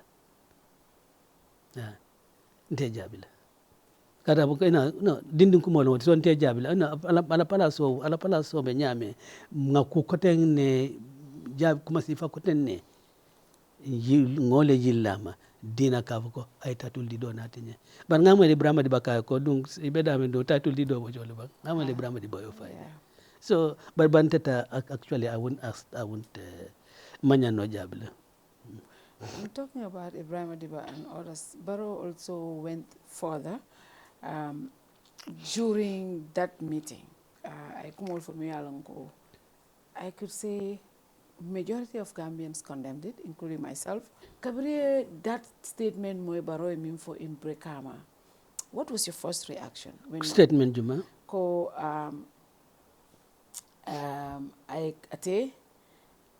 atebe mansayala le ako minka fe ofen kuya diata UDP o ka kuya ngamira and then atela mu abe kila candidate otile and atebe tara president yala fonite fata na ya moy koy fata ay na fo ila sangoto aya confirm fo e badele ni e bade asina mansaya bula ako bari wo mo fenneti ay contrat wala mi alon ko aya sign le. Now, ajiyam ko nyoko ban contract la signer, hamna ni du yala kan la ko signer. Now that has brought a lot of condemnation. The president's team came, defend iko president Omafu Kama, president ba tulunto fokane. He doesn't mean harm among anything bad wish yalo. Now, what was your reaction when you heard that statement? Well, for Kongamen for apa palaso mento ngo kulia bake anne mate kulia. I have respect for the office. Oya kendi alo kumo malaf ka fem fojeto malaf ka fem fene fojeto yama e ko kala mol ko amomen wato yes diamaye asa diamu nyalondro that's all I want to say. Is there my idea munyalo ngame mfenka I will respond na feel moment wo betula te kumpole to bare ngal office naja betula kumpoto because ab office mento all respect matter or hand matter but office ngol respect Katu ning feel ninga fo maybe asi nya dol nya ko to maybe ate nya la dol nya ko ba man fem fene so to be men follow to. Okay. Ba mo hakli malu mel haklo wartanteti.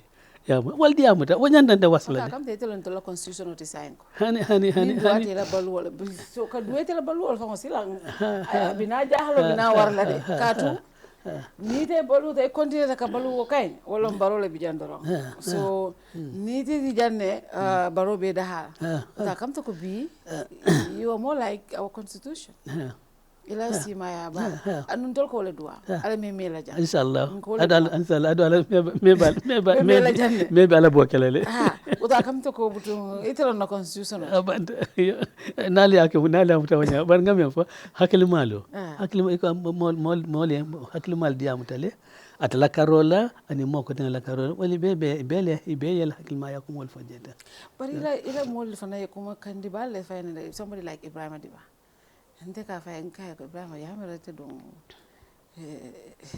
and you know his response to this was even stronger than Alafon's response. And I was looking forward to seeing if the IGP would arrest him. Because I mean, for Nyindo, I'm all for before. But I didn't see that. And this is why I said this to the IGP. When the IGP came out and I press conference, ako na society mi alam ko malafi alfal ka nyone mulka alfal ne mulka kumulfa alfale. And a lot of people can. I'm like, but okay, this is a good step. But I guess president will have a president is immunity sort of. Tonya mol man alfal finance le bediam la nyame.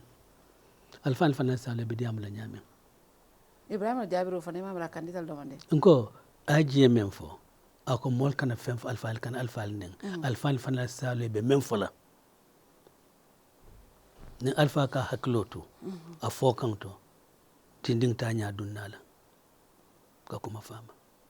Need office of the president respect mana ko ita kumo you know all this time then niba conversation wala you told me ko I respect his office there are certain things nta fulai but Ibrahim has said things that were really tough well yalon tela miranya ani Ibrahim la minyar ne manki clinty in the first place yamwe nga constitution nga demande long constitution nyintole son kabulo noma nga demande long fanang international law tole kafoko president at lom the embodiment of Gambia so ngon lonjeto so manyana cool kela o ka kumal fo ka cool fayka me yalon kafoko aske jutuna yati ba do ba yo fenke e be jutula fang la bankola baro manke nyente kafoko ame kol me yalon kafoko da bordering na bankola tinyakan nte address la like corruption you know like ye bula drugs be dunna na banko ka be fundila na banko ka sam franye you know what I can tell fala kad wo I'm talking about the system ka the corrupt system in banko ka and batalam head ninte so we make him responsible for it the terrible cost of living mebe banko ka ndenda karla wala bar kanyin nyo saba kumola ay nyine foye ma ani ndem dita woto at least nga londi nding men soto kara nga kara nding men soto wo yanda dale demanding yanda dale demanding so nyanta kumol mel fola president ma ani manyana men fola ma ngolo wala yatina jamela jamano even now nintat I go to political platform men diata nyan ka fo jeto kan ka fo la ka fo men fo kan anil luwa man tamanyo ado nyanta fo la president made ya jame kabri ya na Swiss ko do ni ya na ko do ta ya samba Switzerland folo le afu nyimbanko kan jando korola ke koro fanya folo le ngafo Fitzgerald Street because ni mukulet men yalum ka banko la sola ko lo wote bari ñu kuma doon wa manke banko la hajolti but finding jamene futata ñun sifatole to go to this level I know obviously yalla mol arrest le yalla modul fata in the process but this kuma sifalo have you gotten to that level with Jame at some point well really I think one or two occasions he was addressing about Yamol Mel execute You know, I mean, wado wakanatale. Then nafana meten nafana tatanum. Referring to the murder trial I went through. That maybe if I was convicted, I would also have joined those people. Maybe inferentially, to that extent. But, you know. Before coming to this show, I received a letter that your kids, your family, sent to the IGP. Now, for your entire career, I don't know if it ever happened. I have never saw your family say anything based on attacks or political statements that have made against you. And I saw this letter signed by your son, Numukunda Darboe. And it was a letter addressed to the IGP. I want to read something here. Our deep fear and concern is that President Barrow is prone to taking these criticisms personally, and as a result, he comes out and personally attacks our father. Oftentimes, these attacks are devoid of political substance and are vulgar in nature. However, on this occasion, we as a family are not willing to ignore the latest statement because in as much as we try to be circumspect about the president's ulterior motives behind making such dangerous statements, we are also fearful of our father's personal safety and security. In his speech, the president mentioned signing a contract.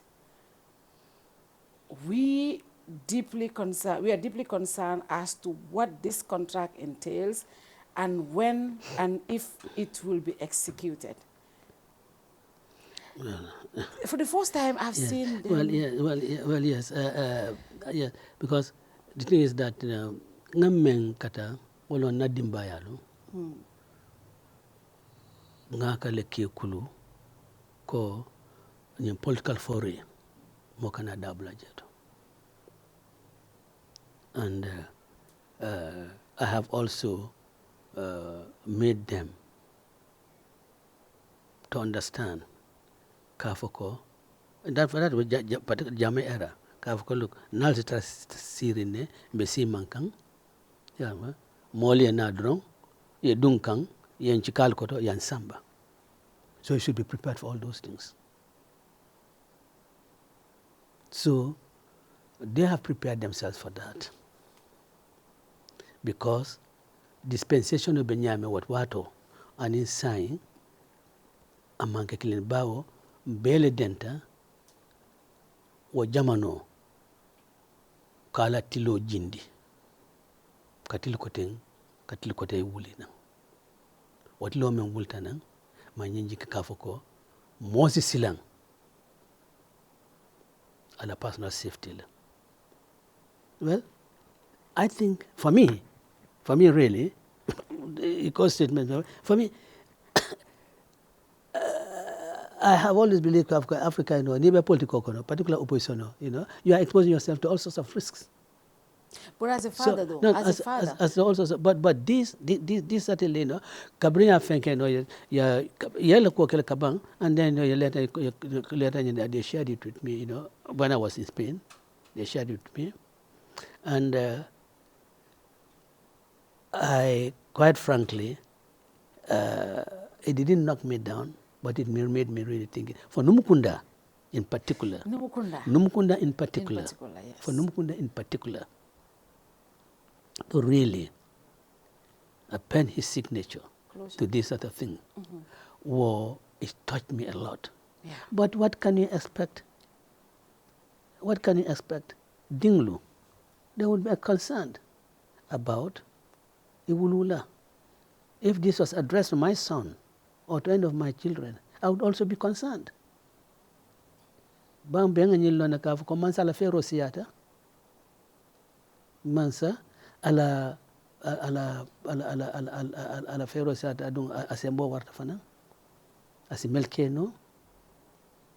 Ikomala. Ite bala mel kalama. Boye fanja situation onyen kono. And especially after it, signed contract, and we are talking about Akokala retirement home. So that was giving everybody who have capital. Yeah, but then, yeah, Mbita, but Jam Janingata, Mr. Darboe must be dead. So there's some kind of concern. Okay, you are building a retiring home. So we say that you want to go, but then you also want to get rid of our dad before you go. Because signed contract for what? But then for me personally, it doesn't worry me. It doesn't bother me. I'm not bothered at all. Konga fonyame, ninkombe respond la. It doesn't bother me. But Dinglu, of course, it bothers them, and it is for me, it is a matter of regret. They've been put in a situation where they have to come and address what is seemingly a political matter. They have always been quiet, always, never. In fact, nobody knows. Numukunda, nobody knows Numukunda. I think the first time I saw Numukunda was when I was doing interview, when we were doing your documentary, and I interviewed him online. And even to get words out of him was so difficult. With me, even with me. It's difficult. Even with me. Yeah. I would tell him, Papa, even with me. Even with me it's difficult. Yeah. Look, not Dingle Bay, in fact, Koto Dingle Bay, all of them, Mayalon Kavakono was a little bit on political demand, was Lamin Darboe. But I told him, I tell him, stop and concentrate on your practice. Yeah. Yes. But your address to the IG. Well, I hope the IG. I'm not sure what IG Bemenken or Bemenkalajeto. It was addressed to the IGP and the Human Rights Commission, I think. Yes. But did they? I know they have expressed a lot of fear in this letter and concerns, just like so many other people. But did you have any incidences when this happened for them calling and expressing concerns? I saw Fenda, she had to go on social media. Well, yes, of course. But Numukunda, I said, Baba, I think you have to be careful. Baba, I think you have to take extra precautions. We know you are careful, but you have to take extra precautions because we don't know what this statement means. In fact, during that week, Atafanko fly out and come and spend time with us here. So that Nibe Kwoku Fenke can all feel away. But I'm a person of faith.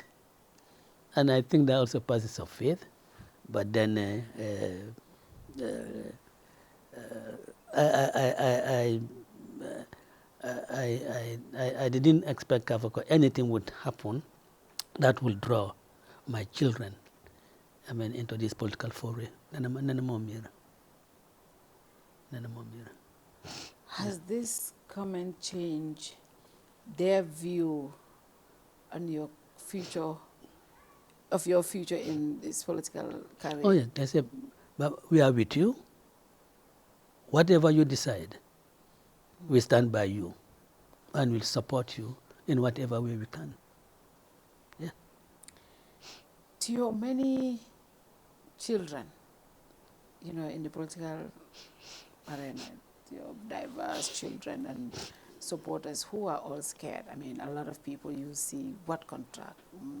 What is the contract? What do you tell them? What kind of assurance can you give them that you're okay and you're not concerned about this? Are you really deep down not concerned, or is just a political statement that? No. It's not a political statement, because you see, in 1996, when I announced my candidature, I did state this, that I know I'll be facing a lot of risk. I'm taking an enormous risk. In Africa, opposing a sitting government is the greatest risk. And Ntebukanda Soron no. And I always talk. Ninkanda soro no. Even before I doing politics, no. When I appeared before the commissions, defending some of the ministers, some of my friends in the commissions, kakumol mel for jeto. Ila NIL be sirin jeto le, but I didn't care. Yeah. I know that Africa, when you in politics and opposing a government, and particularly government may is corrupt, and you are bent on uprooting that government, you are exposing yourself to a lot of dangers and risks. And I knew that I was taking that. So anything that happens to me should not be a surprise to me. That is why see, recently, Nafisatu. I have in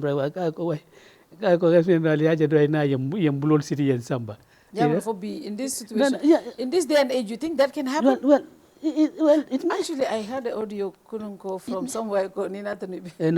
I know that was a joke. Yeah, somebody said me that. Yeah, I know that was a joke, but it was funny though. I love Alma.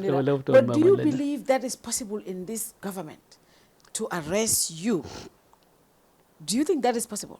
Well, because if they say double on problem, double on Bankola problem, so if you want to really get rid of Bankola problem, you can devise any means. You can do anything.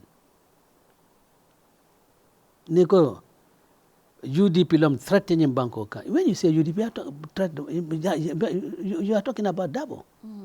UDP national security problem. Yes, national security threat. You are talking about Darboe. It's Darboe.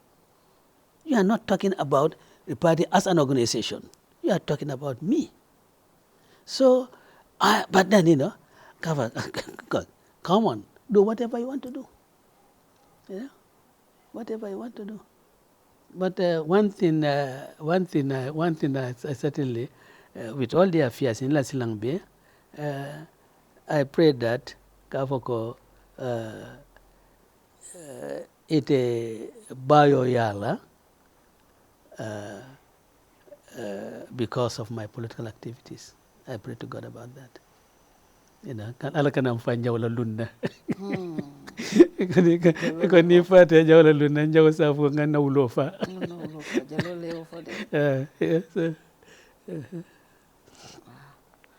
By the time this interview airs, you'll be in the United States. What is the purpose of your visit today? Oh, okay. My first engagement will be to attend the Democrats Convention in Chicago. Yes, the National Democratic Party. Yes. I'm going to attend that. In fact, yesterday I received the text message from the program officer of NDI, Kerr Fatou. Yes. Welcome him to the United States. In fact, he called, couldn't get him, then send me a text message. Looking forward to meeting him in Chicago. Of course, that will wrap up on the 24th. So between the 24th and the 30th, I'll be with my brothers around in the Maryland area. Dr. Darboe, Yaya, and the rest of them, I'll be with them. And then on the 1st of September, I'm with the UDP family in Atlanta. In Atlanta. Yes. They're having an event there. Mayor Rohilo promises to join me there. Yes. I think on the 7th of September, I'm going to be in Minnesota. And again, I hope that folks in Wisconsin and so forth will come over to Minnesota so that we can have one garden between the two states. And maybe from there, I intend to go and visit Numkunda and his family. I've not seen my grandchildren, for some time. Yaya and Siga. I've not seen them for some time. So I'm looking forward to go and see them. I'm looking forward to sit down and hear Yaya recite to me the Quran, some portions of the Quran. Yes. So, and I think from there I will go to Alaska to see my other family members, and then prepare for the for another big event in Seattle. Oh, okay.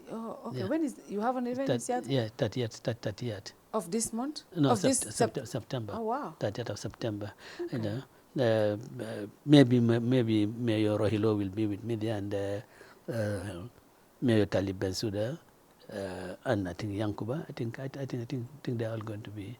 They will all be with me in Seattle. You know? Okay. That would be interesting. Yeah. So That would be interesting. I want to see that. So Seattle ninta cha UDP aba ben danya kala Seattle le ko tenke. Seattle. Yeah. Jeka dula de. Ben danya kala Seattle. Then nimbata Seattle Yeah. ngamurundang. Yeah. In fact, the really the original plan was that nimbata Spain. Yeah. Bitale kata United States straight, not to come back here, Yeah. you know. But Kabrim Bijeto, ngaji papers the governors have bounced back. Yeah, governors have bounced back. Uncle sign that this is going to be tennis, you know. Niakete, Vanaliakete. I have come because So right? That's why I've come. What are you doing about that? Yesterday, I spent the whole of yesterday preparing my processes for the Supreme Court. You're going to the Supreme Court? Of course. Process for the Supreme Court. Right now, paper documentation so that Nintata will just do the final phone call. I signed the phone call. If not, I would have gone to the United States. But I didn't want to wait until October. And then maybe I won't be able to have a slot for next session. So I've come to do it now. Because, Fatou, yeah.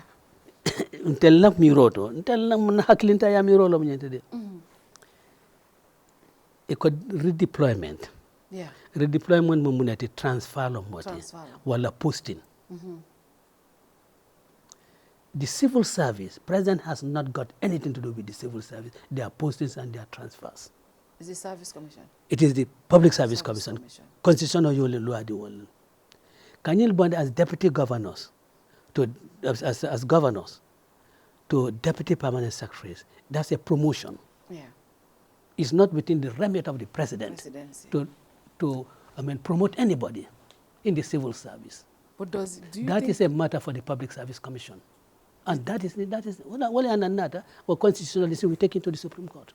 Wow. Yeah, because we cannot allow Mansakunda be called Kela Faye as if adjacent lemba Kela as a motor control no. What I had left a new constitution now. So that President have commended that more than Manakana. Now, Memphis, when you qualify to be appointed, governor, you are legend. More men qualified to be appointed, it's all promote no bang. Because you're in the first place, your initial appointment into the public service, well, you're valid la, jani ba promotion sort la. Well, you're valid la, jani be it transfer la la. Well, man valid, is he promote no nya dile. Hanna of president power sort to promote. But power to promote is vested in the Public Service Commission until la royal itandina. So mel mulon di tiolti, Supreme Court. Well, sit our safo. Fonga men for the slow tadaba, one is slow manta. But Hanibiro mumble de Jojo may na case ni meya kafkaya fire I throughout Janingata, no appeal no dundile. At the fire. Ali Adundi mean to Ali appeal. Court of Appeal. Court of Appeal. Court of Appeal. Wow. Court of Appeal. Nadu ngaitande. Katu wafanang legal argument nyon mebicheto omanyar bao na memfo. The suit didn't come up. The motions came up. So at best is menkeno or motions nyolu. A ball strike out la na diate. But suit ni to strike out. So mbofana and ni mambata. So wala na ko ping pong. And I said this, near Mr. Darboe, the time we were doing the documentary, and I spoke to some lawyers and we were digging some stuff.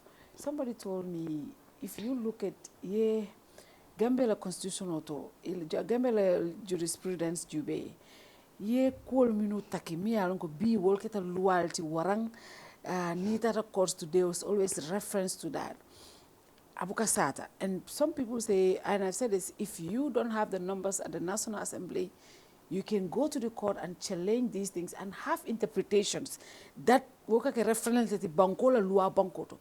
B, UDP ni Mr. Darboe women sifaka is countless. Yes, Fado, what we And believe why is in, that important? No, because ninte ko masakunda kanyim man correct. Nka fom ni man fanke jeto. Woto ejikta kafoko is not latole. Iko memma nyana kela ya stop kanake. Niyo tajeto ngola intel ning dol fata. All I tend to say Gambia participates. Yeah. And I like it stand. Yeah. They are not just CSOs, Melian Kavako, Ibe Taledo and Quebec activist advocacy, but they also test these things. Kavako Nyaman correct. You know, Naja Fanan Kavako, Lamin Daba and but Nyanta. If you believe Kavako, Mayaluka, Kulebeke Kamealuka, and in slow manta. Go to the courts. He can ask a draw, a draw, but I court. And he left them vindicated. UDP, that's what we believe in. Ninga nyem for ngafo kanenye manso na mol dankula. Kat janimbe governors nyol janimbe fenkela. We ngai foil ko dukare almu governors nyol leti.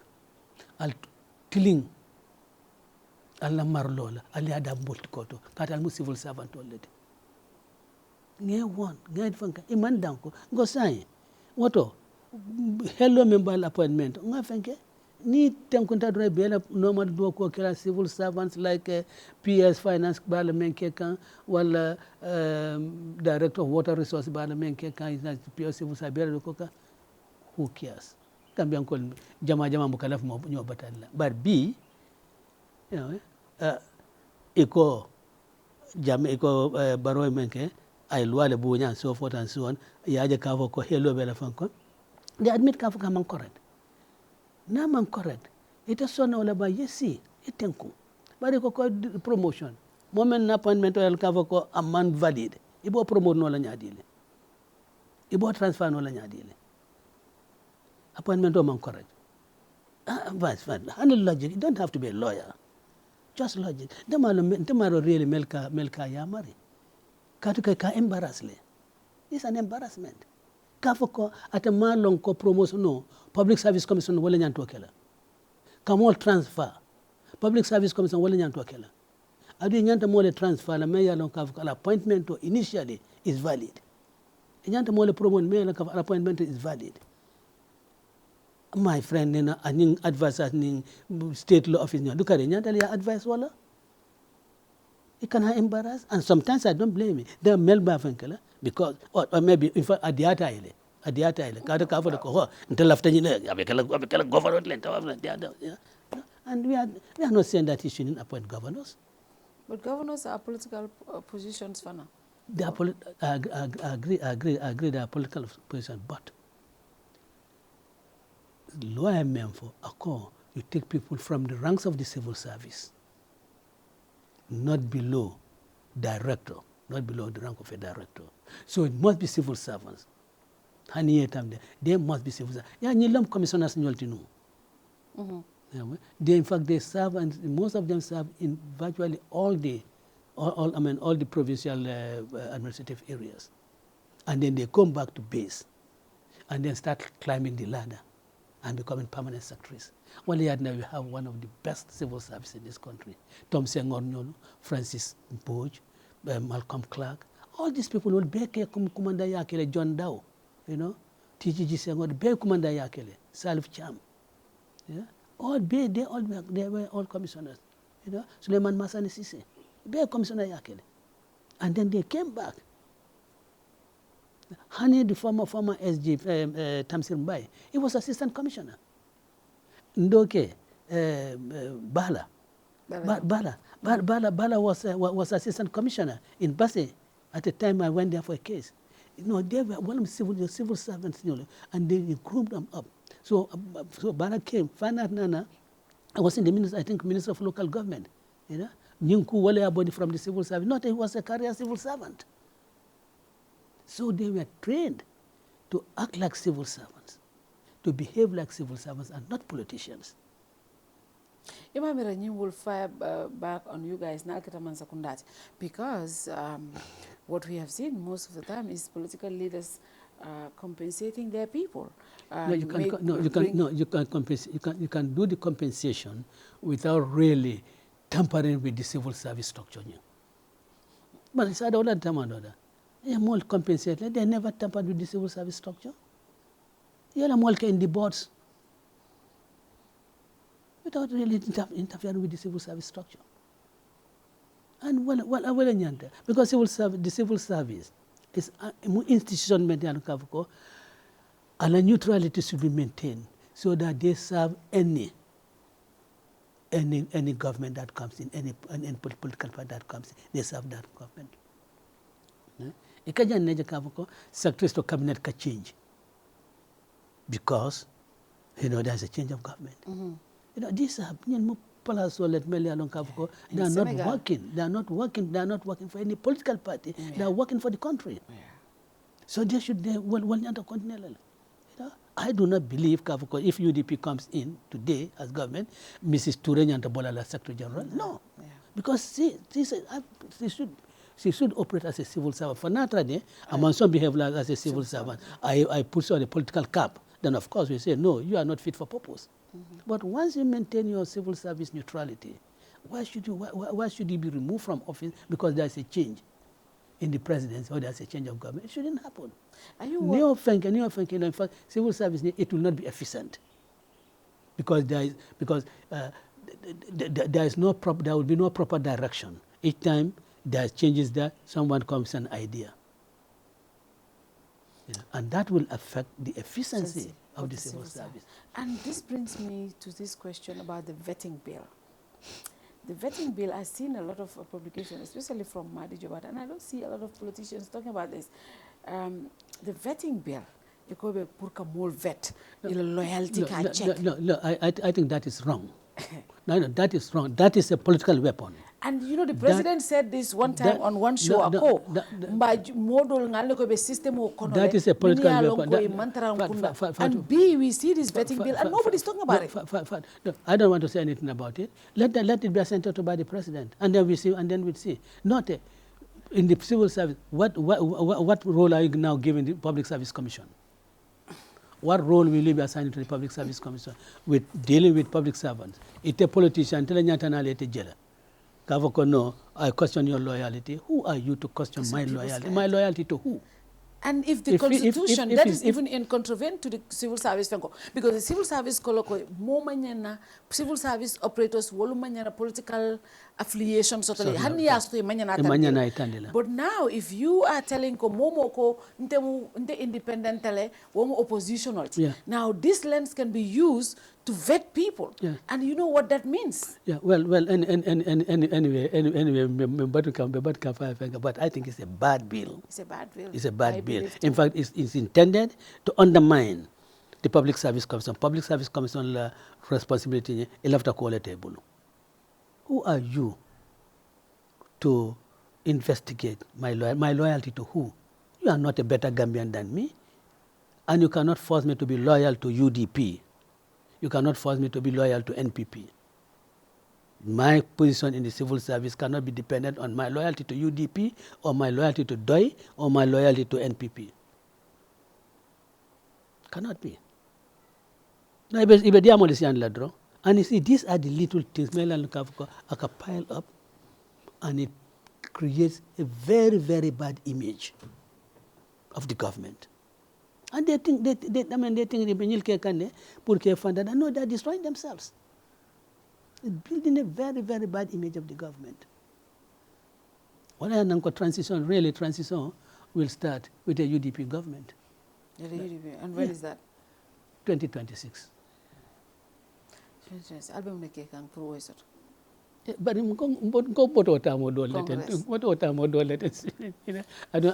way, December, Gambian fan for that Bentakela Jane. Diaspora for baby na join la Gambia Jane. Kana fundraising. What is, briefly in few minutes, the situation of the country from living situation, Baluola Karola, Kurangola Karola, security, agriculture, health. What assessment? Banko be tembe da anyadi leto mbenyin tembomento. See, Well, state-less security is not very endangered. State. Security is not very endangered, although recently we've seen a very major security lapse. Somebody of Brigadier General Boricola's statue, and knowing what he was alleged to have been involved in, we do Nyimbanko. Yeah.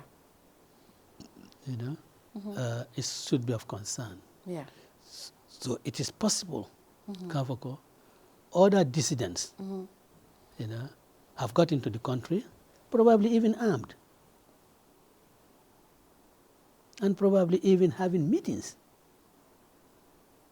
If this sort of situation can happen undetected, it's serious. But more serious, Fatou, is internal security. Yeah. Ipamwela kafko yefurol tombo janata. Mamala kafko idunta dulato ye jete ye nyimfen nanga mo sunya. I want to commend the police. Your grubbers, well melted, I think in the is it Christian area, I want to commend them. Kafko, they've done very good job. Maybe if they have near equipped more, or incidents further, will really be minimized in the country. But until they are properly equipped, we are still exposed to enormous danger. Because last time I remember dinding bridge auto, bamanja bridge auto janto. These are very worrying. Really worrying. Nobody is secure. Dinding, Samba, never, we have not had anything. Was any post-mortem conducted on him to ascertain the cause of death? Was it due to violence meted out to him?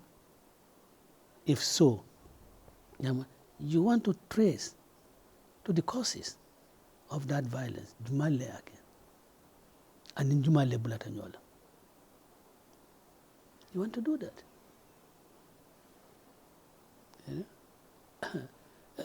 Ite fenkala don ka ko fature o diole bona usenda fenke so ya fenke da yo sindina no wo be kunle wo fang be kunle boka fang be kunle boka la police la nge comme li bem ibe enforcement ke ka pare really and baluo yalo wom be le ko fo men fitir du benglo fitur di banglum amanke loya dawo amantra loya dawo dama na korda dala bele fenkata to me yalon ka foka becoming understand. In fact now I had my explicit dollar is stronger than the CD, stronger than what we do not pay our bills our trading bills in CDs and naira, we pay in dollars.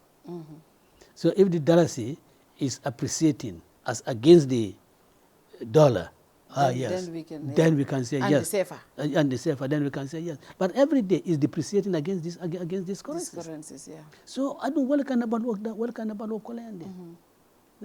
Man pare fana nganya tawo nyanta ko do kala dam ngaki jeto nganyum fana ka ko seno ari nga nyati sono.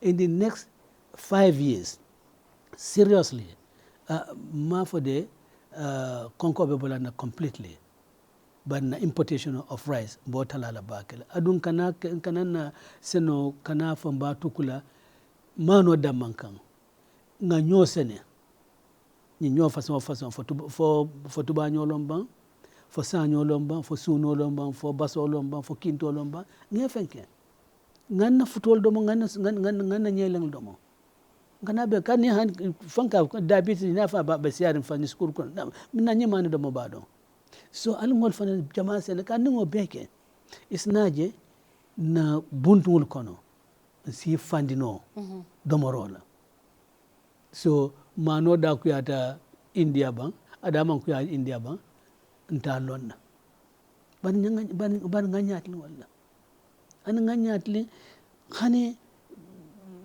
fanka ko tan la nyambolu sosolo ñel be mu do morol de surtout soso high quality food lo at a lot of nutritional value aya sotle findo nim kad ba gambe ko ni ko senedro nkamira mano damane ado amanya na kelo so banko kole abe banko kanne ado ngamira wo situation no nyanda ko address properly and na audio do moy amaria audio cannot because I was sympathizing with Gambians or the independent energy producer in Senegal cost 25 francs CFA, but then selling it to Gambia for 135 francs. A mantra cake for kan kavko abalola fata Gambian wale kavko nyel ka wafi ikazo 25 francs ikawa fintel ma 130 something amanga ka balon fata Gambia ko ibetel deprive kala ikadin tella at that cost I have kala but for nyanta kala ba mune yati na mono I more negotiate no well now that nyimfata I think the ministry for energy and NAWEC, they should back up. Meta, in email agreement order, let them review it. Because you cannot take us for a ride. But Nimang enough to tell me, negotiation okay no like right. No, but because if you're depending on somebody to give you enough supply, near price or price deal, near price or price dealer. Near price or price dealer, near price or price dealer, price time meja long kafoko is a no because it's a heavy burden. It's a very heavy burden on us. And if I yalo kafoko nyinde nyim burden de befenga kang imanku katano kabri ya jamela jamano kuman kano nying in the energy sector kabri sa do la jamano wabana salo mekara in 1997 yes 1979 78-79 kabro wato for B that's like my age for B kuman keno there is no seriousness in these things. We have come a road map now. People come from Molbuta Dunia Karobela with the new administration. They are not with proposals. And Mazakuna Mansino ka decide ka for Benjinetala. For what reason? Ala donna yalo. But we cannot continue. We cannot continue like this. Cannot continue like this. Yeah. Cannot continue. Cannot lip service. It's a concern for all of us. And then you know some of the issues. And the Masakunda ye moi afota. You know, Adam Barrow doesn't have to. Adam Barrow doesn't have to call. You know, ni Larry FM Fafanketa. Now, managing director. Why don't you invite Larry to your office? Larry mo bang kuding reti. Kudankolo, they need electricity.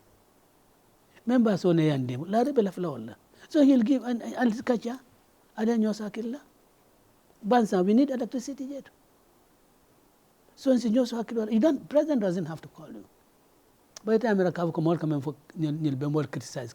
So you don't. I treat them at arm's length. Yeah. It's not correct. Najam bafola na concern them as banku dinglo. Yeah. No concern them as banku dinglo. So I mean, if I know, G, yena mbenga diamo. Yeah. Yeah, yena call it. That's the right thing to do. And I said that, you know, democracy pura is sembentu, I sembo so I bambam bankoka, vibrant opposition, vibrant civil society, and a strong media. The woman so democracy from the tamanola, bankola democracy te bambana. Instead of program jamfata diata baringet into ngejai. I left a mune kumalawandila mola mbijiro nyentembe. Well, left a mandila mol fala mola kafako. 1973, usienda wakabura wata stories la nata. Memma aning hamo men nata. Walonko atemu doba ding lati. Senela ding lomu. Ani senela no ani doba lomu.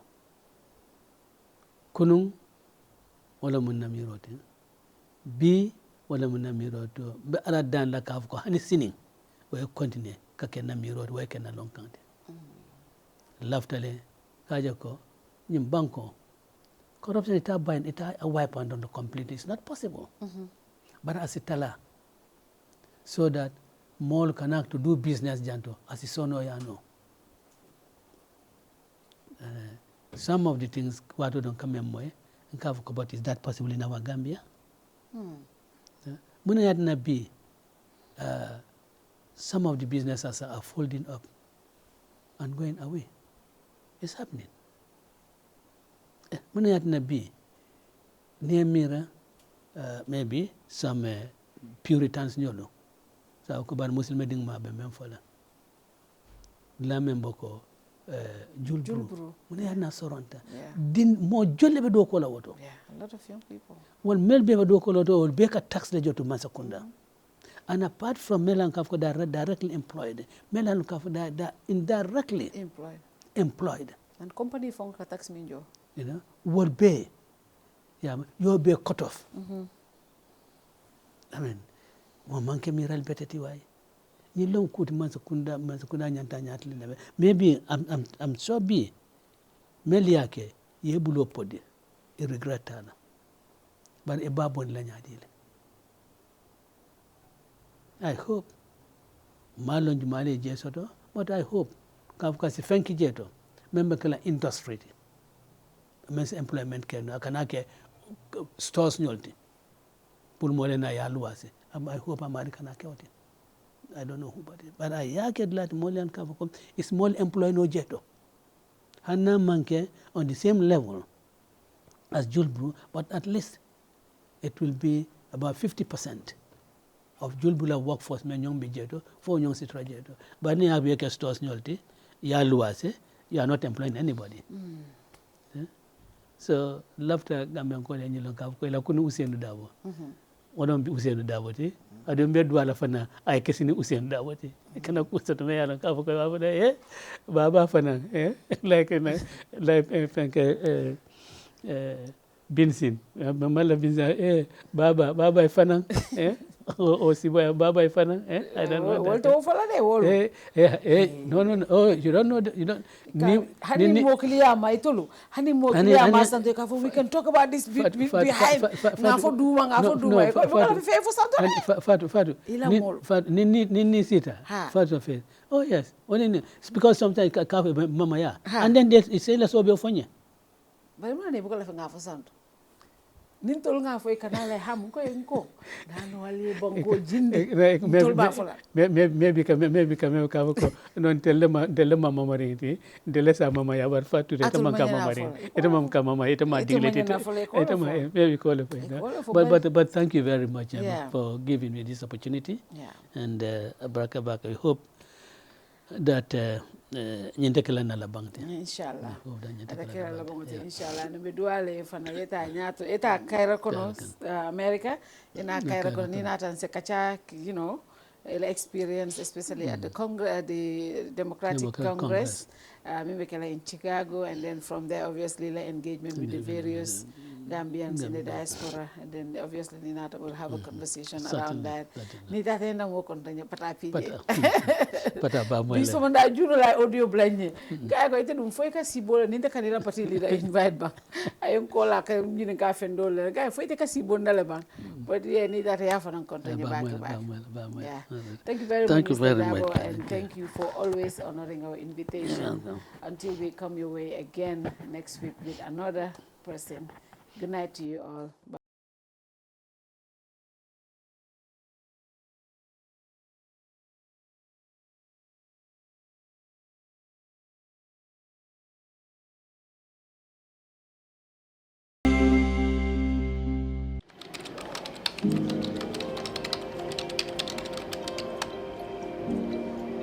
We are happy to announce the launch of our new logo.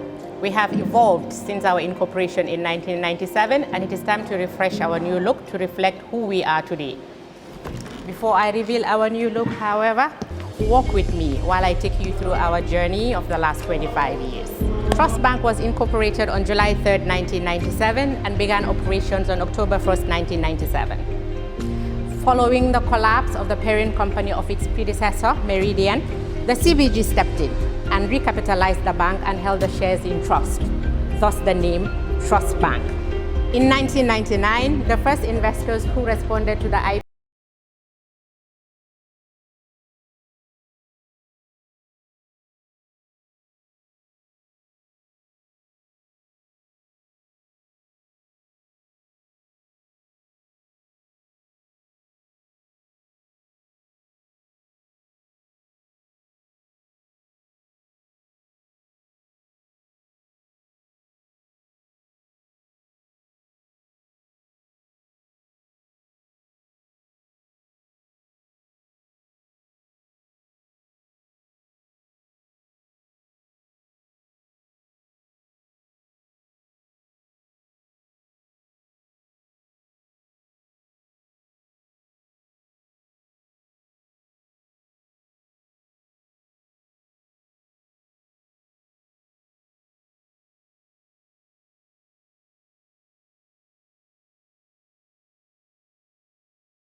So, we remain true to who we have always been. As we look forward to greater achievements, we are rebranding to reflect who we are today and the future that we inspire.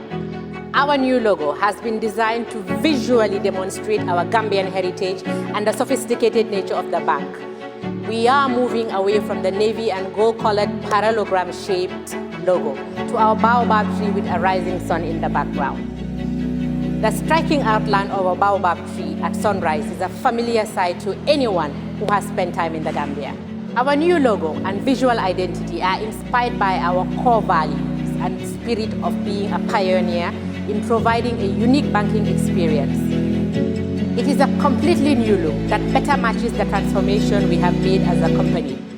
But we remain your Trust Bank.